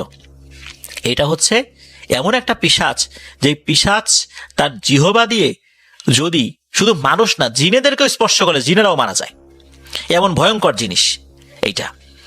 আর এইটা যদি কাউকে একবার স্পর্শ করে, তার শরীরের মধ্যে শুধু কেন, তার লাশের মধ্যে ঢুকে যাওয়ার ক্ষমতা সে পেয়ে যায়। ওকে মেরে ফেলা হয়েছে কোনো এক বিশেষ রাত্রে বলতে মূলত তাকে ওই জিহবা দিয়ে স্পর্শ করেছে এক বিশেষ রাত্রে, এরপর তাকে মেরে ফেলেছে শরীরটা পচিয়ে দিয়ে। আর এই ধরনের রোগীর কাফনের কাপড় যদি একবার পেটের মধ্যে চলে যায়, তখন এই ধরনের পিশাচগুলো মারাত্মক শক্তিশালী হয়ে যায়। আর ও খেতে খেতে প্রায় পুরোটাই খেয়ে ফেলেছিল, সামান্য একটু বাকি ছিল, মুখের থেকে সামান্য একটু বাইরে বের হয়েছিল। হয়তোবা এটাও পাওয়া যাবে কিনা কবর খুঁড়তে খুঁড়তে এটাও নিশ্চিত ছিল না। তো এমনটাই ওই জিন জানিয়েছিল। আর জিনগুলো এটাও নাকি জানিয়েছিল যে ও যদি একবার পরিপূর্ণভাবে কাফনের কাপড়টা খেয়ে ফেলতে পারে, এরপর ওর পরবর্তী টার্গেট হচ্ছে এই পরিবারের, অর্থাৎ হোসেন দাদার পরিবারের প্রত্যেকটা সদস্যকে কলেরা রোগে আক্রান্ত করে মেরে ফেলা, এবং প্রত্যেকটাকে মারার পর প্রত্যেকটার কবরে সেম ঘটনা ঘটাবে। কিন্তু আল্লাহর রহমতে সেটা আর সম্ভব হয় নাই এই হুজুরের ওসিলায়, আলহামদুলিল্লাহ। তো এই সমস্যা এখানেই সমাধান হয়েছিল। প্রিয় লিসেনার্স, দারুণ একটা ঘটনা ছিল, খুব ভালো লেগেছে আমার কাছে। এই পর্যন্তই ছিল ঘটনা। আমার জন্য দোয়া করবেন, আমার পরিবারের জন্য দোয়া করবেন, আপনাদের জন্য দোয়া রইল, আপনাদের পরিবারের প্রত্যেকের জন্য দোয়া রইল। বিদায় নিচ্ছি, আসসালামু আলাইকুম। হ্যালো লিসেনার্স, আশা করি ঘটনাগুলো আপনাদের ভালো লেগেছে। আমি চেষ্টা করেছি বাছাই করে ঘটনাগুলো আপনাদের মাঝে শেয়ার করার। আমি প্রতিদিনই ঘটনাগুলো বাছাই করে আপনাদের মাঝে একটি করে এপিসোড শেয়ার করার চেষ্টা করি। যদি আমার ঘটনাগুলো একটু ভালো লাগে তাহলে অবশ্যই এই চ্যানেলটি সাবস্ক্রাইব করবেন। আর আপনারা কোথা থেকে এই ঘটনাগুলো শুনতেছেন, যদি আপনাদের ঠিকানাগুলো জানান তাহলে আমি অনেক কৃতজ্ঞ হব। তাহলে আমি বুঝতে পারবো যে আপনারা কোথা থেকে শুনতেছেন। এছাড়াও আপনাদের মাঝে যদি কোনো ঘটনা থেকে থাকে তাহলে অবশ্যই আমাদের ইমেলে দেওয়া ঠিকানায় ঘটনাটা পাঠাবেন, তাহলে নেক্সট এপিসোডে আপনার সেই ঘটনাটা আমরা রাসেল ভাইয়ের মাধ্যমে অথবা আমরা নিজেরা পড়ে শোনাবো। তো ভালো থাকবেন, সুস্থ থাকবেন, এই প্রত্যাশায় আজকের মতো বিদায় নিচ্ছি। আল্লাহ হাফেজ।